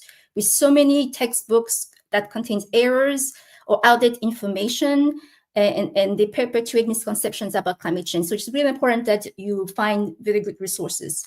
So I'd like to invite you to check our OCE resources. They are developed intentionally using the IPCC reports. And we do have a series of teacher handbook, Climate in Your Hands, that are developed to have those two components, the understanding component, we understand, and the action component, we act. The other elements when we are thinking about designing learning experience is to think about designing a learning sequence that have an integrated approach to follow a progression from the understanding to the action. So I'd like to share with you an example of a climate change learning path that starts with learning about climate change, then moving to understanding the emotion related to climate change, designing solution related to climate change, thinking about hopeful futures, and then acting together. I will walk you through each of those components with examples taken from our teacher resources. So the first step, which is the essential step, is to build that foundational knowledge, the importance of knowledge about climate change through active pedagogies. We know that for students to understand climate change, they have not only to grasp the scientific evidence that climate change has changed and is changing, but also the mechanism revealing the human responsibility towards this climate change. And for that, we know from research that active pedagogy such as inquiry-based science education with explicit instruction is very effective.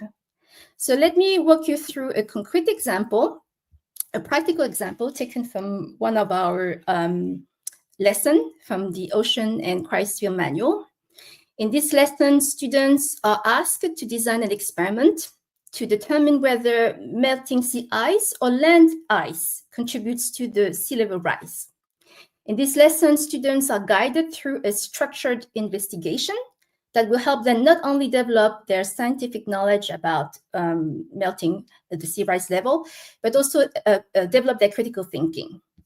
So I'm going to just briefly give you a little bit of a snapshot of, the pedagogy behind. The students are guided through their thinking of the experiment phase, with teachers asking probing questions, brainstorming, helping them to brainstorm, using targeted questions to help them clarify their ideas without imposing answers. Following the hands-on experiment, the teacher will facilitate a reflective discussion where students analyze the findings, help to draw the conclusion, and evaluate the strength and limitation of the model they use. More importantly, the lesson will conclude with a time where some practical mitigation or adaptation solutions are presented, so students can make the connection between this new phenomena and the understanding of the sea rise level with some real-world possible solutions. I'd like also to share another example of an active pedagogy at play here to help students understand a complex concept here, the greenhouse effect. So students get an explanation of the effect from the teacher. They have a diagram here to illustrate the concept. And then they participate in a role-playing game where they embody either the greenhouse gas or heat of fossil fuel. And by playing this game, by using this kinesthetic approach, they actually learn the concept in a more tangible way, which allows them, when we ask students to consolidate their understanding through a visual diagram or through an explanation, to be clearer about the concept. The second element of our proposed learning path is to acknowledge that presenting facts about climate change is not enough, and that since this is a highly emotional topic, we wanted to give students an opportunity to explore their feelings and to share them.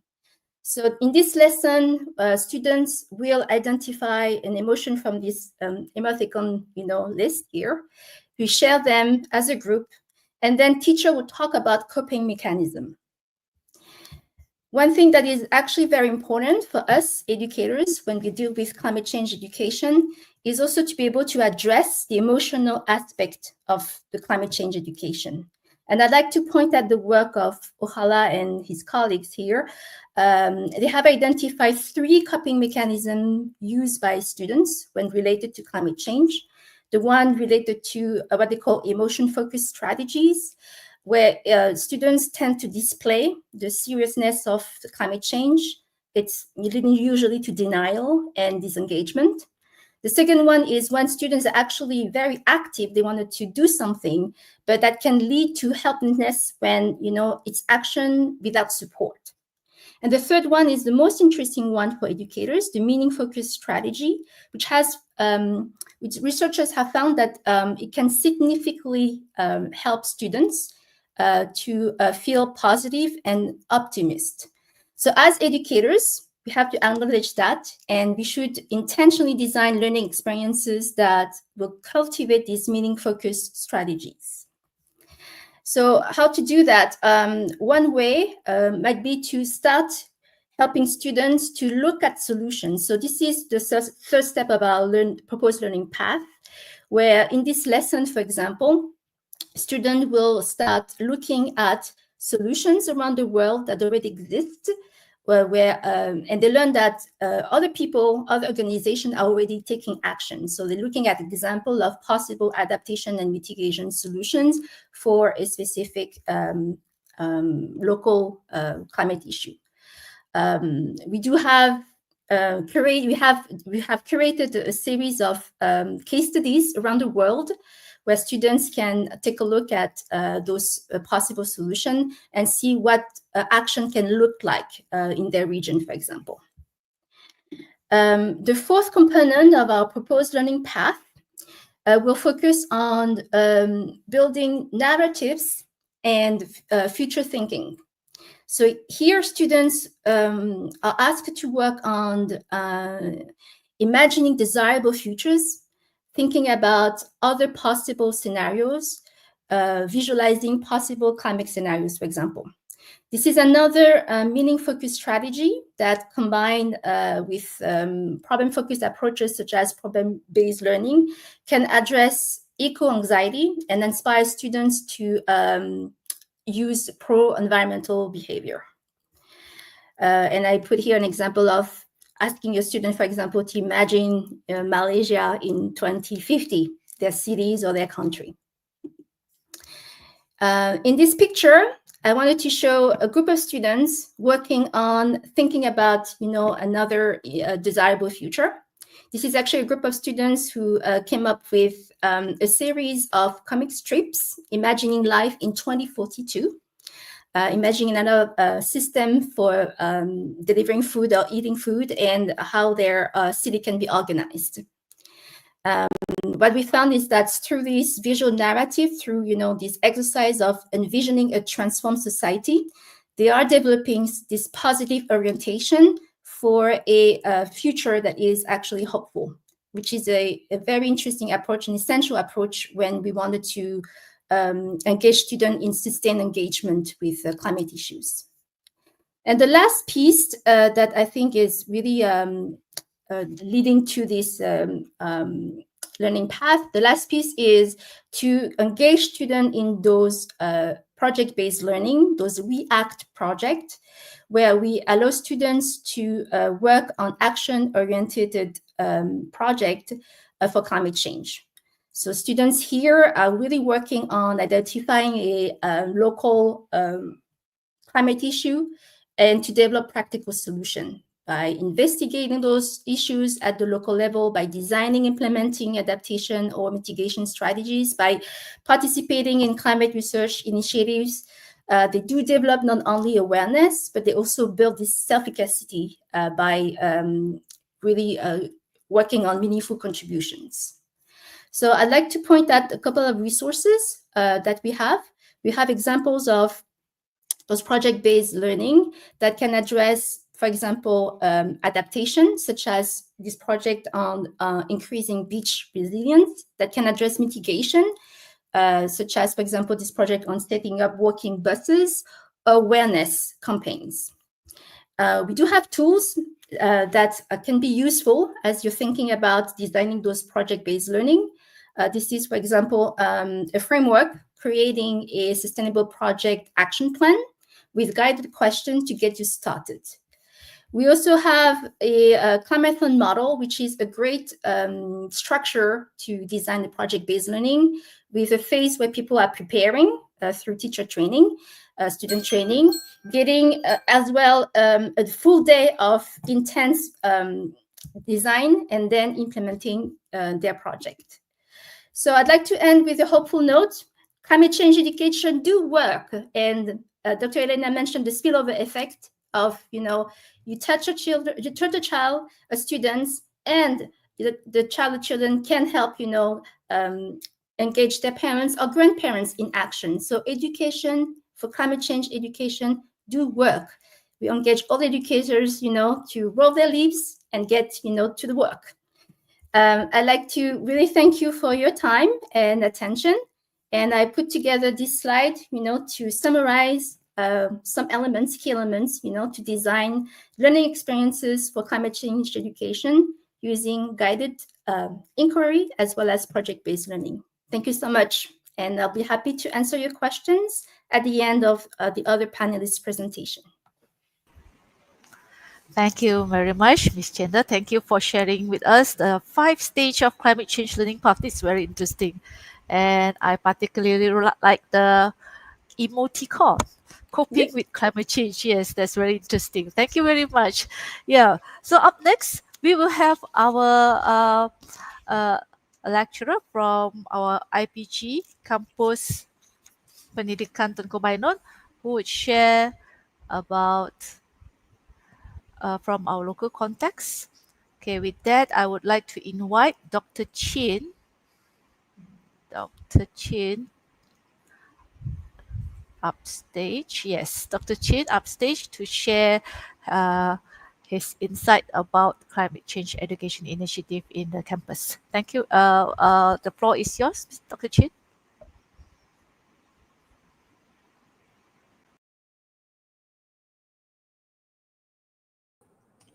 Thank you for having me, Dr. Loh. Allow me some time to share my slide.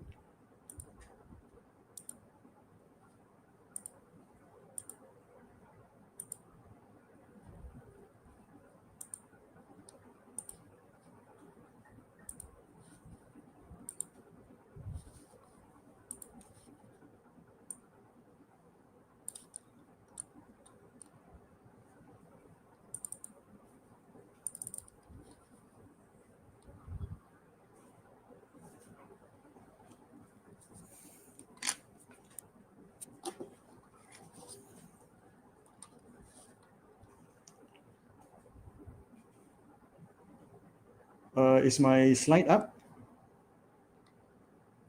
No, we cannot see.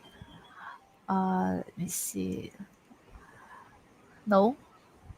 Can you share your slides or PDF? Upload it in already. Yes, it is already up. Let me see. Okay, let me check.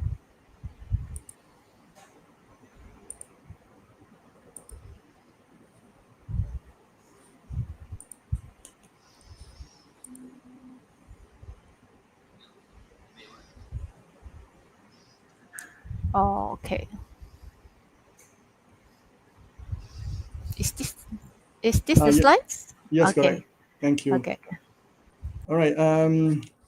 So when we talk about climate change education, IBSE and PBL from the perspective of teacher training or teacher education, we couldn't help but look at some data or reality of what's happening in the school. Because what teachers are doing in school in terms of climate change education probably reflect what happened in teacher education. And in a similar way, the reality that happened in school of how teachers conduct all these different pedagogy of conveying the idea of climate change would also inform how teacher education should evolve and need to be revised from time to time to cater to the current needs.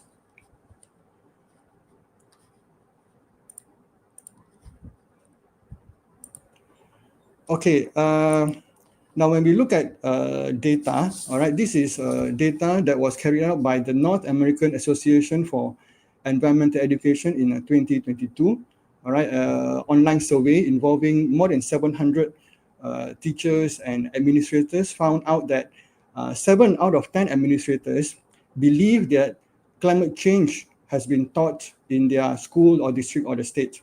Now, what surprised me was that when the same question was asked to the teachers, only 4 out of 10 teachers say that they are actually teaching climate change in the classroom.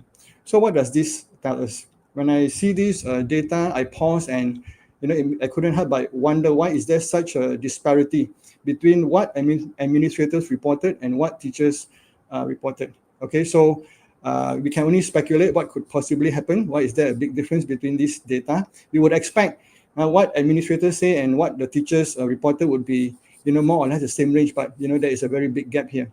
Okay, and then on the same research, also it was found out that teaching climate change actually differ by grade and subject. So if you look at the bar chart on the right, you will see that middle school and high school science teachers, they are most of them, up to 64% of middle school and high school science teachers report that they actually teach climate change in their science lesson. And this is followed by social studies. And the least is math subject, okay, statistically different. So if you happen to be teaching science or maths or social studies, you probably want to ask yourself, or we should ask ourselves, do I belong to the 64% or to the 36% and so on, right? Okay, still on the same study, all right, when teachers were asked, is a climate change education included in formal curriculum? Now, what came as a surprise was that if you look across different level and different subjects, I think we can easily see that between 18, on average, between 18 to 22% of teachers actually are not even sure. All right, teachers are not even sure whether climate change is included in the formal curriculum. All right, so again, a big question mark. Okay, so is this because the curriculum is not explicitly enough mentioning about the need to teach climate change, or are the teachers, they don't have the clarity, they don't have a deep understanding of the curriculum of what need to be delivered in the classrooms? Okay, and then there's another research by UNESCO in 2021, and I believe Dr. Elena has presented a more updated data about this. This is about the review or analysis of curriculum documents from 100 countries, all right, to see whether climate change content, right, has been mentioned explicitly in curriculum documents. And during that time in 2021, I believe Dr. Elena reported was already 30 over percent, all right. 30 over percent, this has reduced from 47% to 30 over percent of national curriculum which do not mention climate change content at all. All right, so this is very alarming, but we are glad to see that over the years, the number has decreased. And even among countries which has specifically put climate change education in their curriculum document, all right, during that time, up to 40% actually mention it very, very minimally. It was probably something like touch and go, and maybe that could be the reason why, all right, teachers are not even sure whether climate change education is being included in the formal curriculum.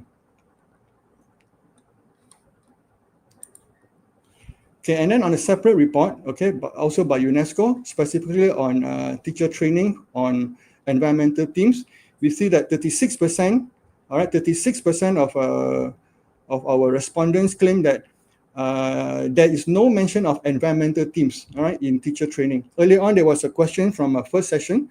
What is the difference between environmental education and climate change education? Now, when we look at something broader, such as environmental education and environmental themes, even then, only we have up to 36% who mentioned that there is no mention of environmental themes in the teacher training, and only 30% that mentioned there is mention of environmental themes in pre-service and in-service teacher training.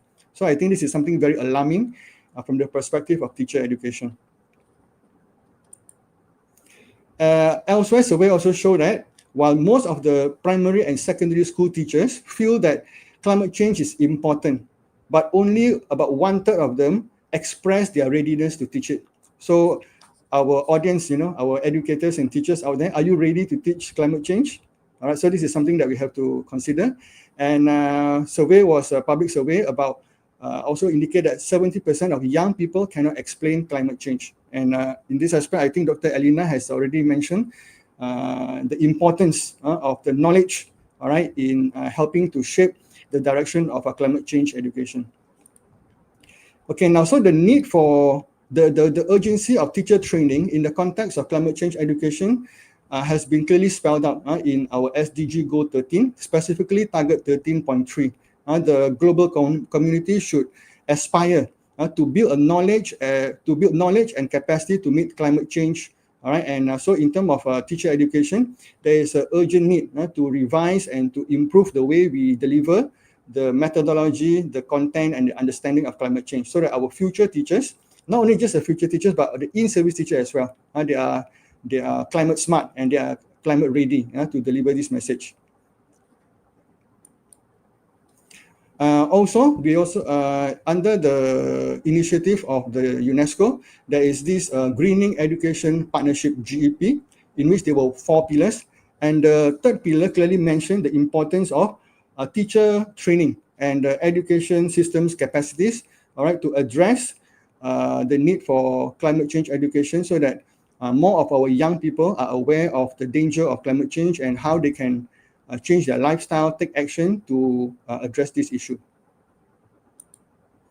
So why this matters? Why does teacher training matter? All right, because as we know it, when teachers go to school, all right, and when we talk about effective pedagogical integration, All right, the first thing that comes to my mind is, where do teachers learn pedagogy skills? Where do teachers learn the content? How do teachers integrate what they learn in the teaching institute?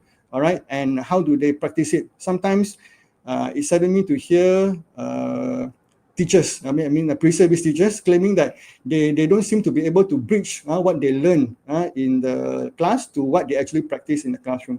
So instead of pointing fingers, I think we teacher educators, we should reflect on the way we conduct our teacher training.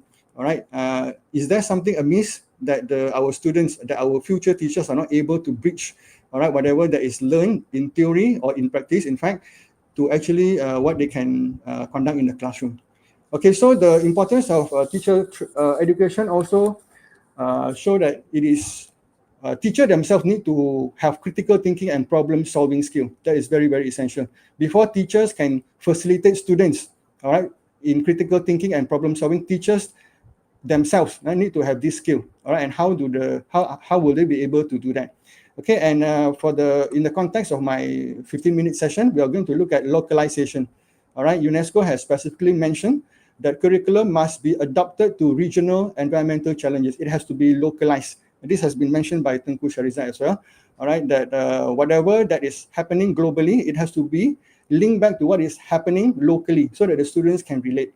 Okay, when students are able to relate what is happening around them to the bigger picture of climate change, that will give them the emotional impact. Okay, that will be able to compel them, all right, to take the matters more seriously. Okay, so I think the main concern that teacher education has to address here is improving teachers' understanding of climate change. And one of the issue is actually about misconception or misinformation of teachers' understanding about climate change. So this is something that is very, very important because this is not too difficult to understand, because as we know it, climate change is a interdisciplinary concept. Okay, it involves interdisciplinary concept involving physics, biology, chemistry, and geography. So if you were to ask a physics teacher to teach about climate change, the physics teacher may feel inadequate or lack the self-efficacy, because the physics teacher may not know what's actually the biological component of climate change.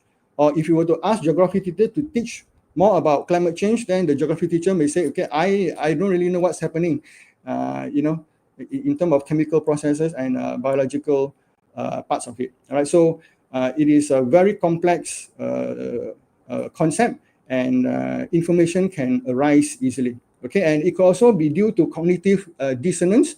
All right, I believe that don't happen in Southeast Asian countries, but some teachers may avoid the topic due to political sensitivity or even some controversy. Okay, and finally, there could also be lack of adequate or updated training materials, right?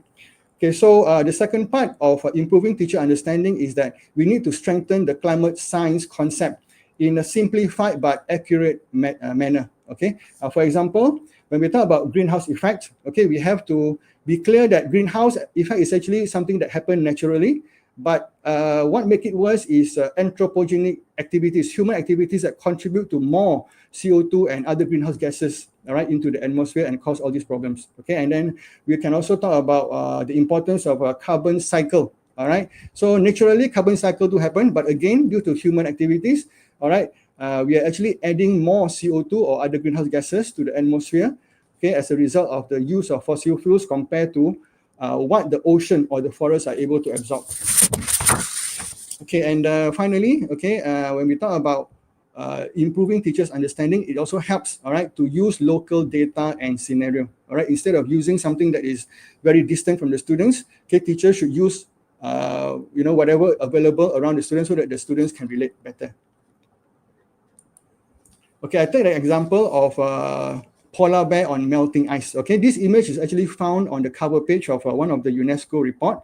Okay, of course, this is very should I say generic, okay, and even iconic, because people see polar bear standing on the melting ice, people know that, okay, there's an issue here.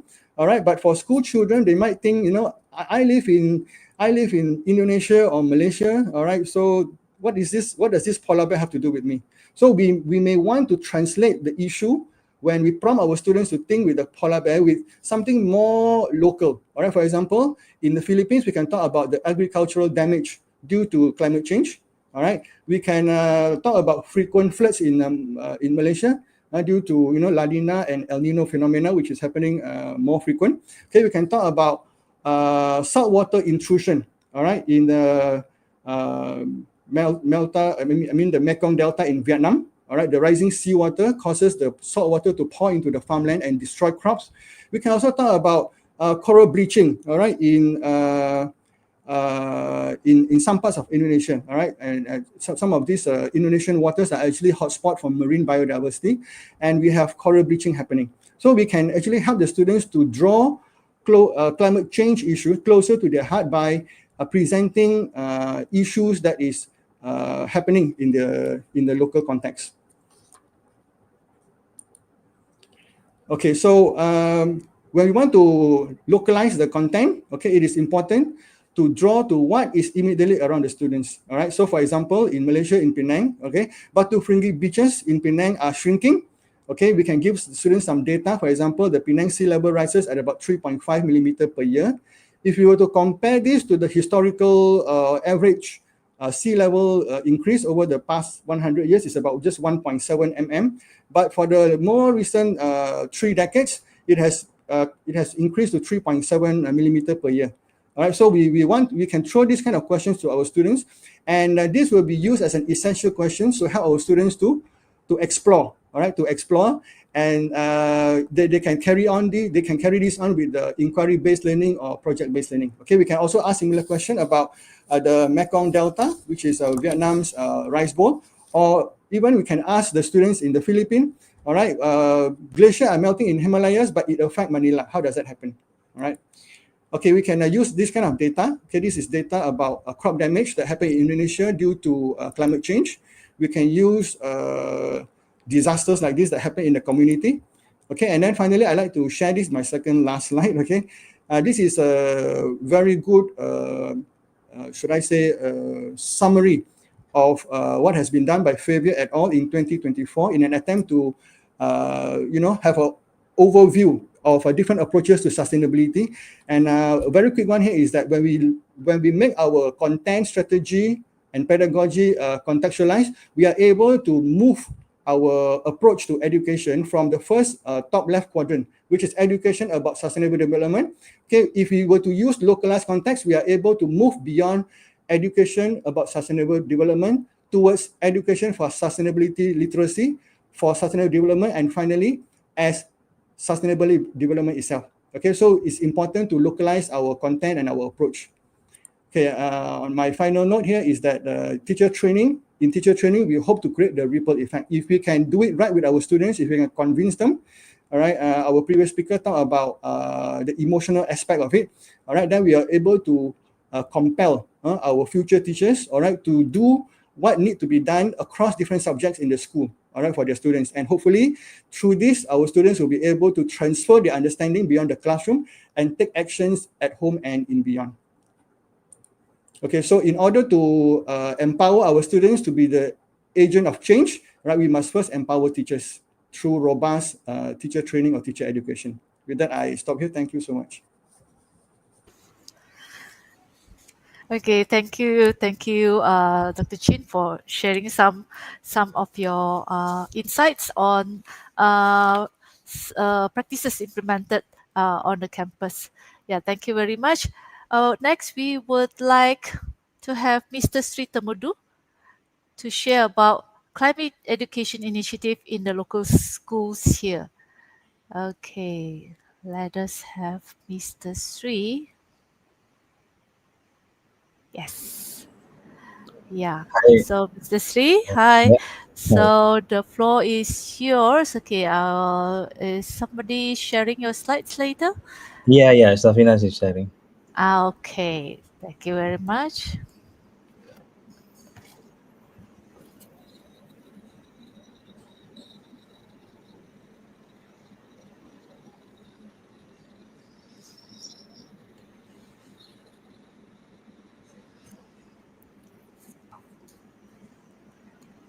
Are the slides up? No.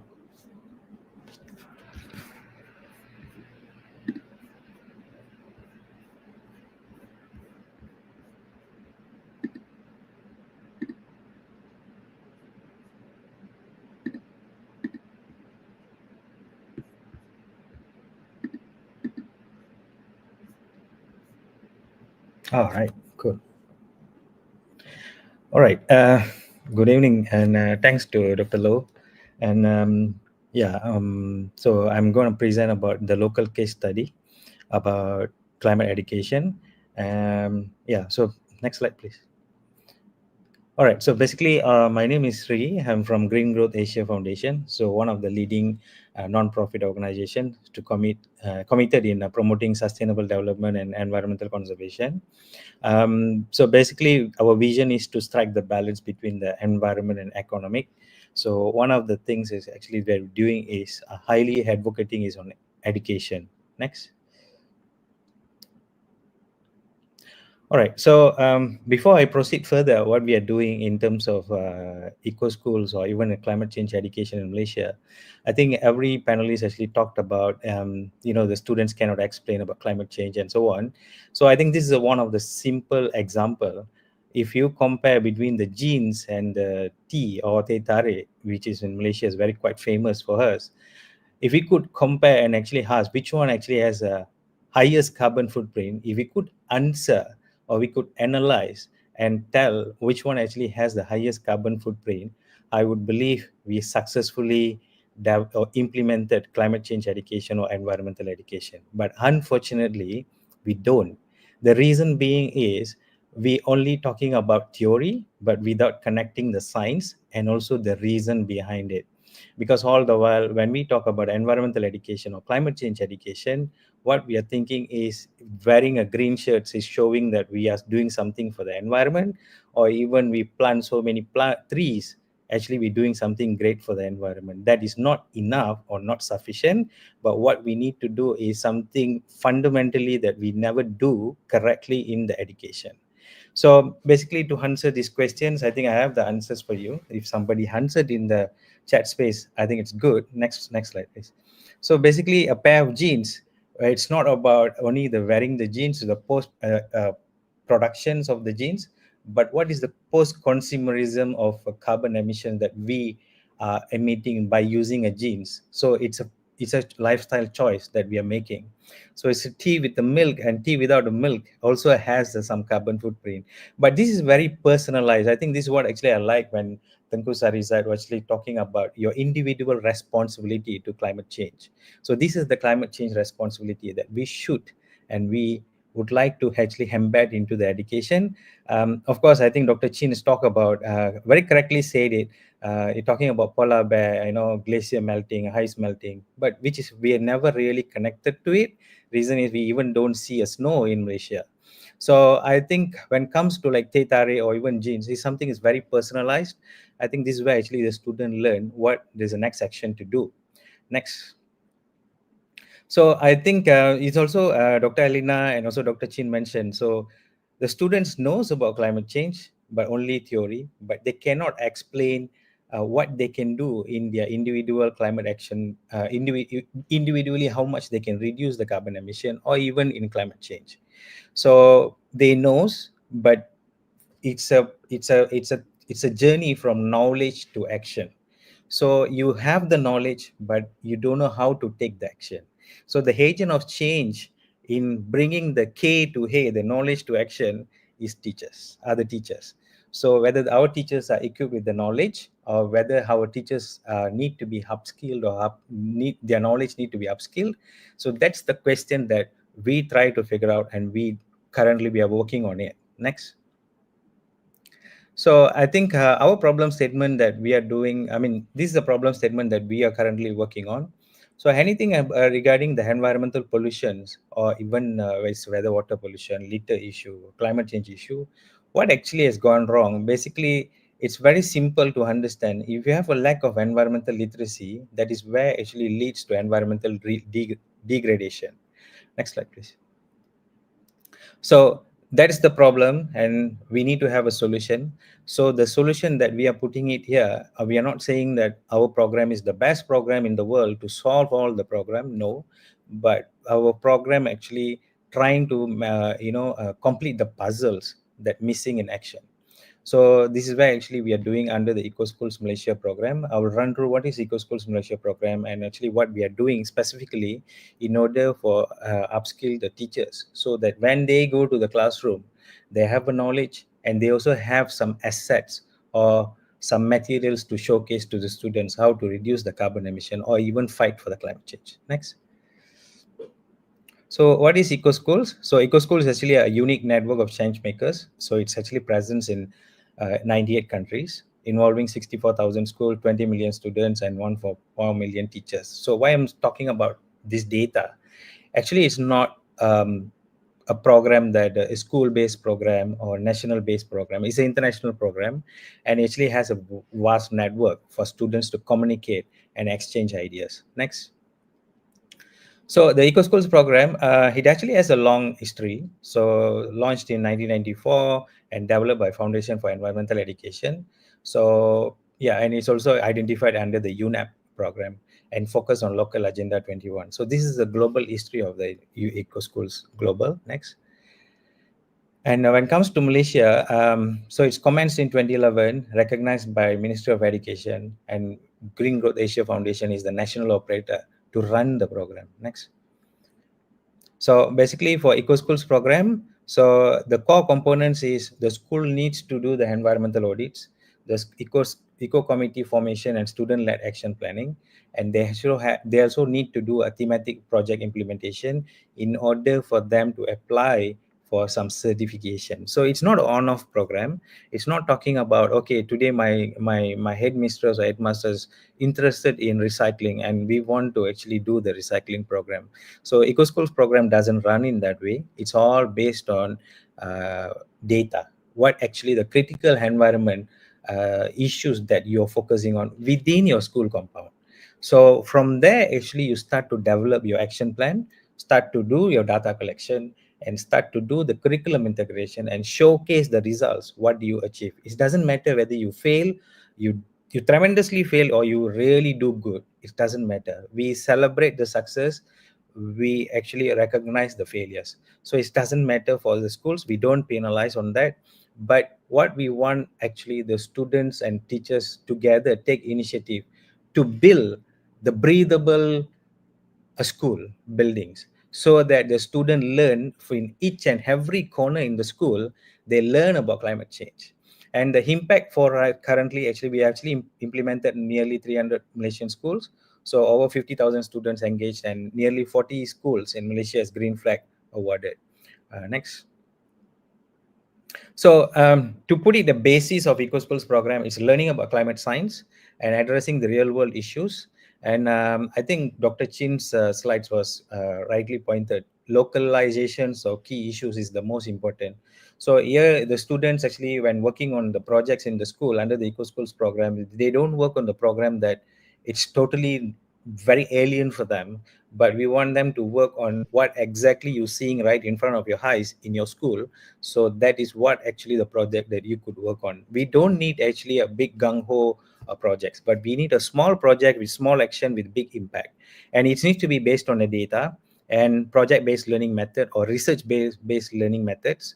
And it needs to be integrated into the school curriculum and not just the club activities, because we have seen the failure of doing club activities when it comes to the environment program. It's just like maybe 50 students knows about environment program or climate change issues, but the world is not relying on that 50 students. The world is relying on the whole school, the students, the teachers, the headmasters, the headmistresses, and as well as the parents. So everybody need to work on something that is on the environment. So it's not actually a one club's duty. And how they're doing it, so basically the student identify the environmental issues, they plan, they implement the eco projects from the 12 environmental themes. So they don't select all the themes, but they could choose some of the themes. And finally, they actually effective eco projects will win the Green Flag Award for their schools. And we don't put it like a 1-year program, 6 months program. So we don't want to put them into the pressure cooker, quickly cook up and show us the results. No, environment, you need actually an evolution, not a revolution as quick as we think. So we put it as a 3 years program so that teachers don't feel the pressure. And also they have ample of time for them to work on the projects they have chosen in the school. Next. So these are some indicators that we really put into the program. So we want to see how much the greenhouse gas emissions. Although it's a school, some actually have questioned, it's a school, how could they actually reduce the greenhouse gas emission, how they can count, because they can't even finish the admats. But they can't even finish the admats work, but we're talking about greenhouse gas emission. Let me tell you, it's a very simple calculation. We're giving the templates, you just put in and you know how much is the carbon emission that you want to reduce, and a cost saving for the schools, and environmental justice, educating and empowering the young people, especially through their knowledge to action transition period. And basically we want them to become their climate action icons within their community and within their capacity. Next. So this is how actually we are doing under the Eco Schools initiative, especially preparing the teachers. So we see the climate change education as one of the solutions.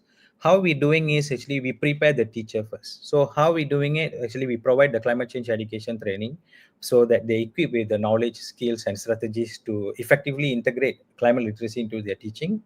And we talked about so much of data, but how are we going to do the simulation, the below 1.5 degrees Celsius or more than 2.2 degrees Celsius? So basically we adopt the MIT hand-road simulation method.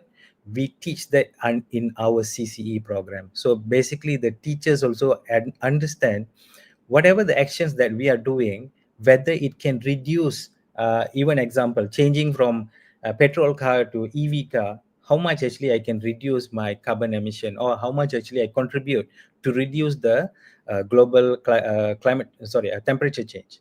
So the hand road simulations gives them a real picture in see what exactly I could do. So the similar thing when they go back to the classroom. So we provide them the living lab assets. For example, we providing them monetary and non-monetary support when to develop gardens, recycling corners, rainwater harvesting system, to practice and showcase the climate solutions. So we don't only give the knowledge to teachers and ask them to go and survive, go and get money from somewhere, try to teach in the classroom. We don't do that, but we handheld them through even their, from the active pedagogy to active projects in the school. So we provide the living lab assets, assistance to the school, and also we engage with the schools and the community to collaborate for sustainability efforts. So once we give the knowledge to the teacher, we provide the data to talk on the classroom, and we also support them to the living lab assets, and we see the teachers' positive attitude changes into teaching climate change into the classroom. Next. So these are the actually activity that we do. We do eco schools workshops to running what are the sustainability actions that we need to we want to do. Then also we teach go through the thematic workshops. So we follow the IPCC thematics. The IPCC, the main 5 elements of an IPCC, which is actually waste, water, what, and as well as transportation and procurement. So these are our thematic workshops. Then we provide the supports to develop their living lab for sustainability in the school. Next. And it doesn't stop there. So we run EcoShare Global Eco School Initiative Exchange webinar, so the teachers can learn by exchanging the knowledge. Of course, Malaysia could be, example, talking about rainwater harvesting system. In Malaysia, we see rainwater harvesting system is just another mosquito breeding ground. But when you learn something from the schools from Africa, how actually the rainwater harvesting system is saving their lives, you understand the science, how to even build the rainwater harvesting system. Of course, in Malaysia, you cannot put in those countries in Africa, you cannot put the rainwater harvesting system on the ground. You have to actually put it under the ground so that the evaporation doesn't happen that frequent. But in Malaysia, we don't feel it. But once you exchange this kind of knowledge, you understand the importance of global citizenship to understand how the rainwater harvesting system is saving somebody's life in the other side. And it doesn't stop there. We're also doing the Hearts Eco School Got Talents, and also the green science innovation projects for the teachers and students to come out with very good, combining science and sustainability for greener future. Next. And this is how the recognition works. So if they collaborate internationally, they can actually go for green flag. And then if they collaborate nationally, go for silver. And they only collaborate in a very local level, they can go for the bronze All right. I know, Dr. Lo, you already appear. Just give me a few minutes. I will, I will quickly run through one of the sample school. Okay. Next. Yeah. Next. So this is our statistic currently. From 20, it's almost a decade that we are working on this, eco schools program, and this is the number. So currently we have 610 schools actively involving with us. Next. All right, so I just want to actually touch on this particular school. It's one of the exemplary school where they participate in eco schools program, and the teachers were trained, and they changed the whole school. Every building, a pillar in the school is talking about climate change and sustainability. It's a very small school in a very rural area in Perak, in Trono. And what happened is actually this school only have a small, they call it Sekolah Kurang Murid, SKM, only 9 teachers, 70 students. And their students is not only from Malaysia, their students come from Indonesia, as well as from Penang, Sungai Siput. But this school is very deep inside the Perak area. All right. So how they transform the schools actually as one of the climate change or sustainability lab. I think we can go through next projects, please. Yeah. So basically, every corner of the school have something on environment and talk about how much they reduce their carbon footprint. So this is one of the project actually craft from plastic oil bottles, hanging pots, and so on. The project looks simple, but how they come to this project, it's actually the process the students think about it. That is where actually plays a very important role, and they understand how much actually they can reduce the waste go to the landfill, and how actually a tree or plant, how much actually oxygen they're contributing for their daily life. Next. And this school actually one of the DRR school is I would say sample of DRR, disaster risk reduction school, because it was in few years back it was flooded and it's up to the roof, and the school revamped by itself rather than relying on government money to refurbish the whole school. So basically they use community relationship to build back the school, and they transform all the muddy areas to very school activity spaces. Next. And advance, and every corner of the school, this is what actually I'm saying, every pillar in the school speaks about global citizenship, and talk about countries like Japan, Korea, or the culture of it.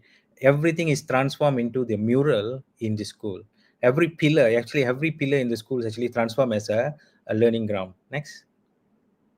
And of course they take the coffee grounds from the local Starbucks and coffee bean and make it as one of the product for them to sell and develop to use for the school's funds to refurbish the school actually. Next. And eco enzyme is actually another thing. This school will not use any commercial soap powder to clean the toilet, even spray the toilet. Everything is comes from the eco enzyme, and the orange peels or the fruit peels comes from the student parents contribution as well as from the canteen contribution. So it's basically they make it as an ecosystem. The teachers know the knowledge, understand the knowledge, but they make the school as a sustainability lab for students to learn by action. All right. Next. And hydroponic planting, because all this 100% of these school students are actually from B40 category, and they actually teach about food security in the school as well. Next. And when it comes to lotus garden, reflexology path, and next slide please, and succulent garden, and next slide. Okay, yeah, so that too just now what you have witnessed, maybe it's something like looks very simple, but it's not for this particular school. This school actually has a special needs students, so basically they use this kind of environment to come down or to train their special needs student before they go to the classroom. Next slide please. And yeah, recycling creativity, so they every corner they have a tire bench and so on. And okay, and this school is actually has a concept. It's not a library in the school, but the school is in the library. Every corner, every trees, whatever the environment element that you see actually has a QR code, comes with the knowledge. You just need to scan the QR, and you can learn about trees, you can learn about the animals. And the next slide please. They also have a mini pet zoo, The mini zoo. This is actually for the PPKI autism students to train their sensory skills. So they actually use the chickens, and even they have the peacock's feather in order for them to have some sensory patches for their special needs student. Although the school is not categorized under the PPKI special needs school, but what the school actually has done it is want to make it a very conducive and complementing each and every student's needs, and understand the students' needs in the school and develop the climate change or even the eco schools. They put it as a platform for them to serve for everybody on everybody's needs. Okay, next. Yeah, I think that's how actually you see the results of it. Basically, the school, the teacher actually has more power when it comes to educating climate change, or even transforming the school become a hub of climate change. And we truly believe in that. And today, I just before I hand my presentation, I just want to say the work that we have done in Green Growth Asia Foundation, and even for eco schools and so on, it's nearly impossible if our partners would not believe in it. So I think some of the earlier pioneer partners that who really actually helped us to bring what we thought is problem and what we thought is a solution to be implemented, I think we need to thank all of them actually. So Yayasan Samdabi, Yayasan Petronas, and Data Pledge in Data Langkawi, and and even MBing Perak, Menteri Besar and Corporation Perak. So all these kind of key actors actually backed us up in order for us to do this work.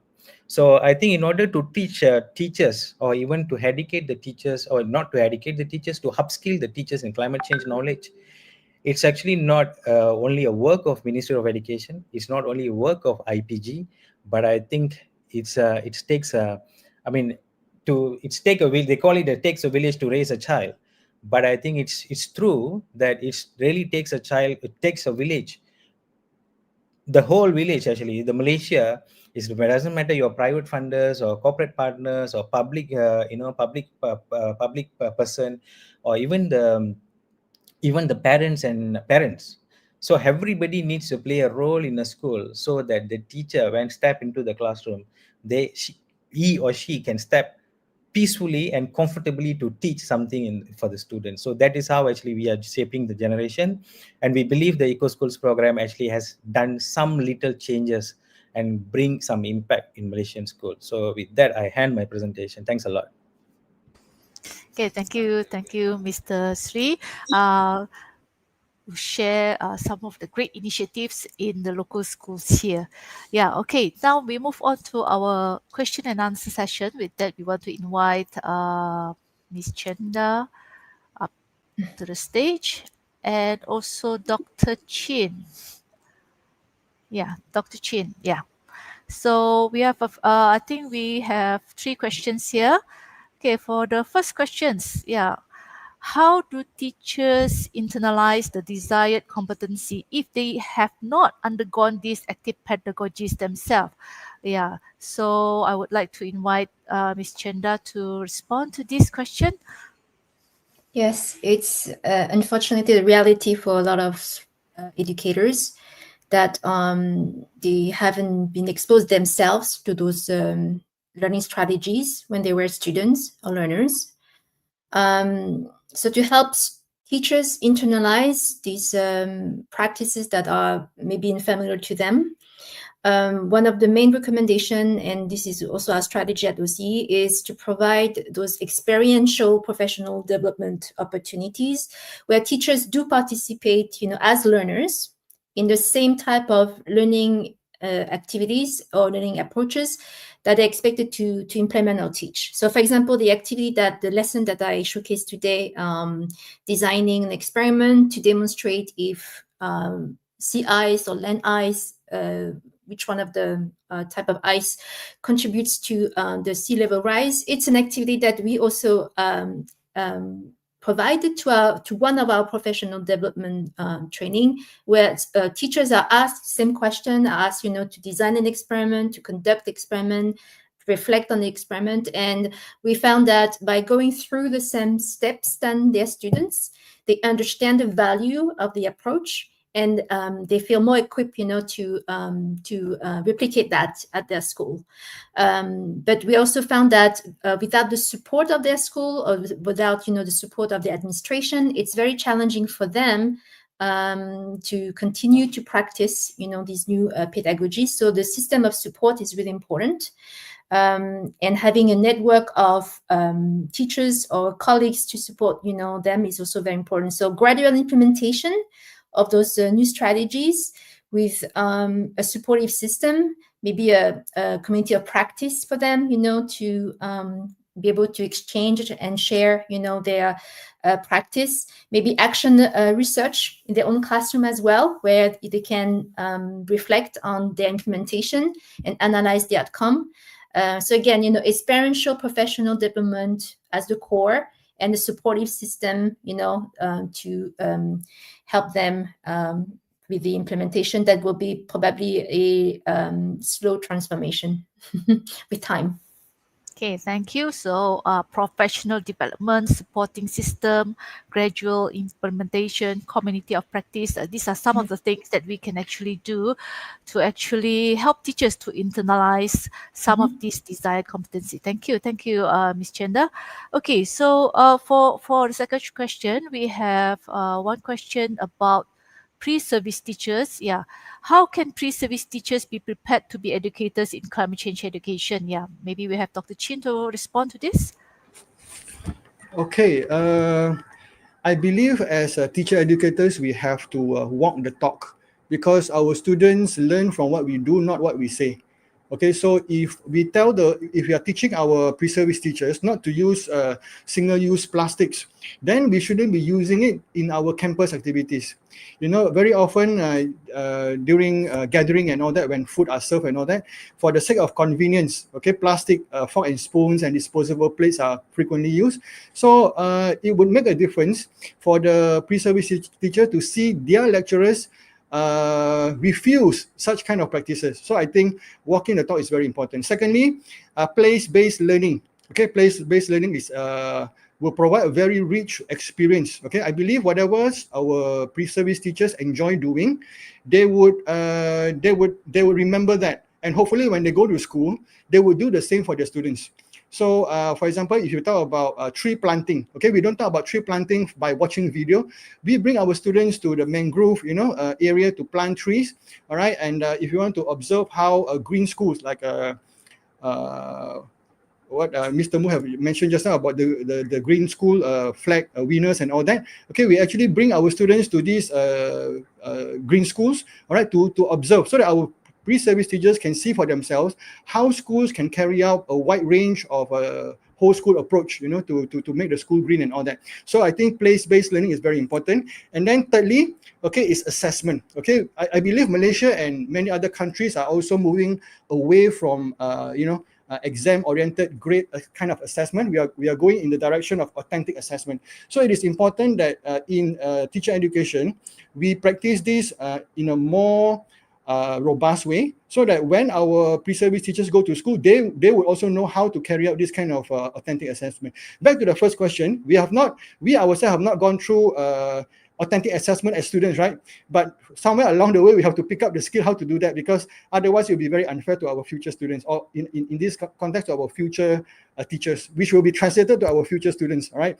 And then finally, point number 4 here is the co-learners. We have to learn to be co-learners with our colleagues and with our students. Very often when we ask our students to carry out projects, they come up with wonderful idea, and it really surprises. And my workplace recently, my colleagues, Mr. Sharil and Puan Deva, all right, they had some assignment asking students to prepare science apparatus using discarded materials, and they were very surprised to see how students can be very creative. So we have to learn together with our students, okay, and also with our colleagues, okay. We have to bear in mind all our colleagues are busy with their own office work, but if you can find such colleagues for for networking, for support, it is truly a big blessing. So these are the 4 things I'd like to mention. Thank you.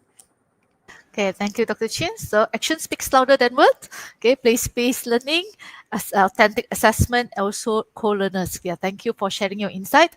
Okay, lastly, some very interesting question, because Mr. Sri shared so many interesting initiatives in the eco school. So how can schools, okay, some of the schools here can be a part of this eco schools program in Malaysia? Maybe Mr. Sri, can you share some insights on this? Yeah, sure. Thanks a lot for the question. Basically, you can write to us, Eco Schools Malaysia at greengrowthasia.org. Safinas will type in the address in the chat space. So basically, it's simple, because your school need to have some preliminary assessment. So we will provide the toolkits for you to prepare that. Once you've done it and the data is collected, then you will be registered as one of the eco school. Then from there on, actually we try to provide support, because we also relying, I know we try to get the support from other funders, so that school doesn't really come with the solutions without any monetary or non-monetary support. So we, as a Green Growth Asia Foundation, we trying to actually bridge the gap for this, especially for the schools, because we understand our usual is kekangan, kewangan, and so on. So so we try to actually bridge the gap for the schools actually. So once you registered, so I think the email address is given, you write to us and we will give you the EOI form, expression of interest form. Then we will give you online training. Then after that, you have to collect the data for your school, get the commitment from the school. Then from there on, we will support the schools throughout the journey. And it's not a one-off program. I just want to tell the teachers, whoever is requesting this, it's not like once you get the green flag, you forever you will be a green flag school. No, you will need to renew every 2 years, because your students are phasing out from the school every 2 years. So, and every students that step out from the school, the eco school's aim is every student step out from the school at least have some minimal understanding on climate change, and also they understand what to do next in their own life or in their own capacity. So that is what actually we are aiming for. So that's the reason it's not one off, you straight away get the green flag certification, means it's forever, but you have to renew every 2 years. Thanks. Okay, thank you very much. Yeah, I hope this comment will be helpful for many of the teachers or even schools who are interested to be part of this eco school program. Something that we can actually start with in climate change education. Okay, so thank you very much for all the speakers. Okay, before I end, I think I would like to highlight one comment. I think my colleague, I want to highlight one comment from the audience. Okay, let me see. There's one comment from the audience which I want to highlight. I read one of the comment from the audience. She or he said, connecting to the real world situation in teaching and learning is always essential in making the children see the more accurate picture and learn more meaningfully. However, teachers or the trainers are the ones that must be able to elaborate and make the connections clear and interesting. And again, strong content knowledge is crucial. I want to thank this from Mr. Tan Cho Chiu, a very good comment, a friend of us. Yeah, thank you for this wonderful comment. And I hope that this, even though this is just a short session, but I hope that this will be a starting point for every one of us in our effort in climate change education. So with that, thank you once again to all our esteemed panelists for your inspiring insights, to all participants for active engagement. With that, I would like to hand over the session to our MC, Ms. Pawarni, to continue with the program. Yeah, Ms. Pawarni.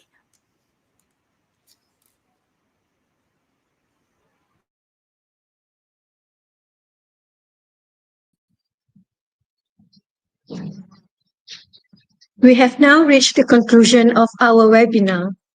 Thank you for those thoughtful and empowering words to conclude our session. Before we end, we would like to take a quick virtual group photo to commemorate today's event. We kindly invite all panelists, the Director of IPG KPT, Dr. Kartini, the Head of Science Department of IPGKPT, Dr. Asma, and of course, the ever-eloquent moderator, Dr. Lo Suling, to turn on your cameras. And let's smile for the camera.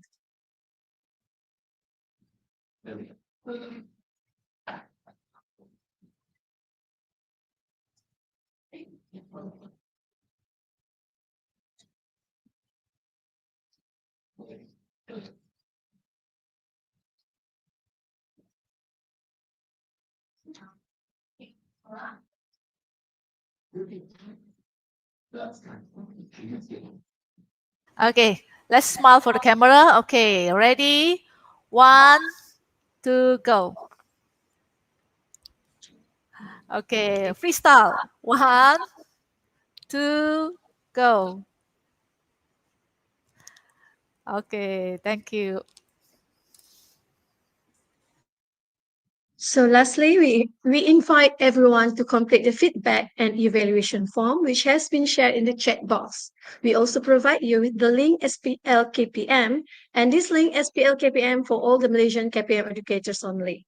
Your feedback is essential and will help us enhance future programs. On behalf of the organizing committee, thank you once again for your participation, your presence, and your patience for sustainable education. May the discussions today inspire greater action in our classrooms and beyond.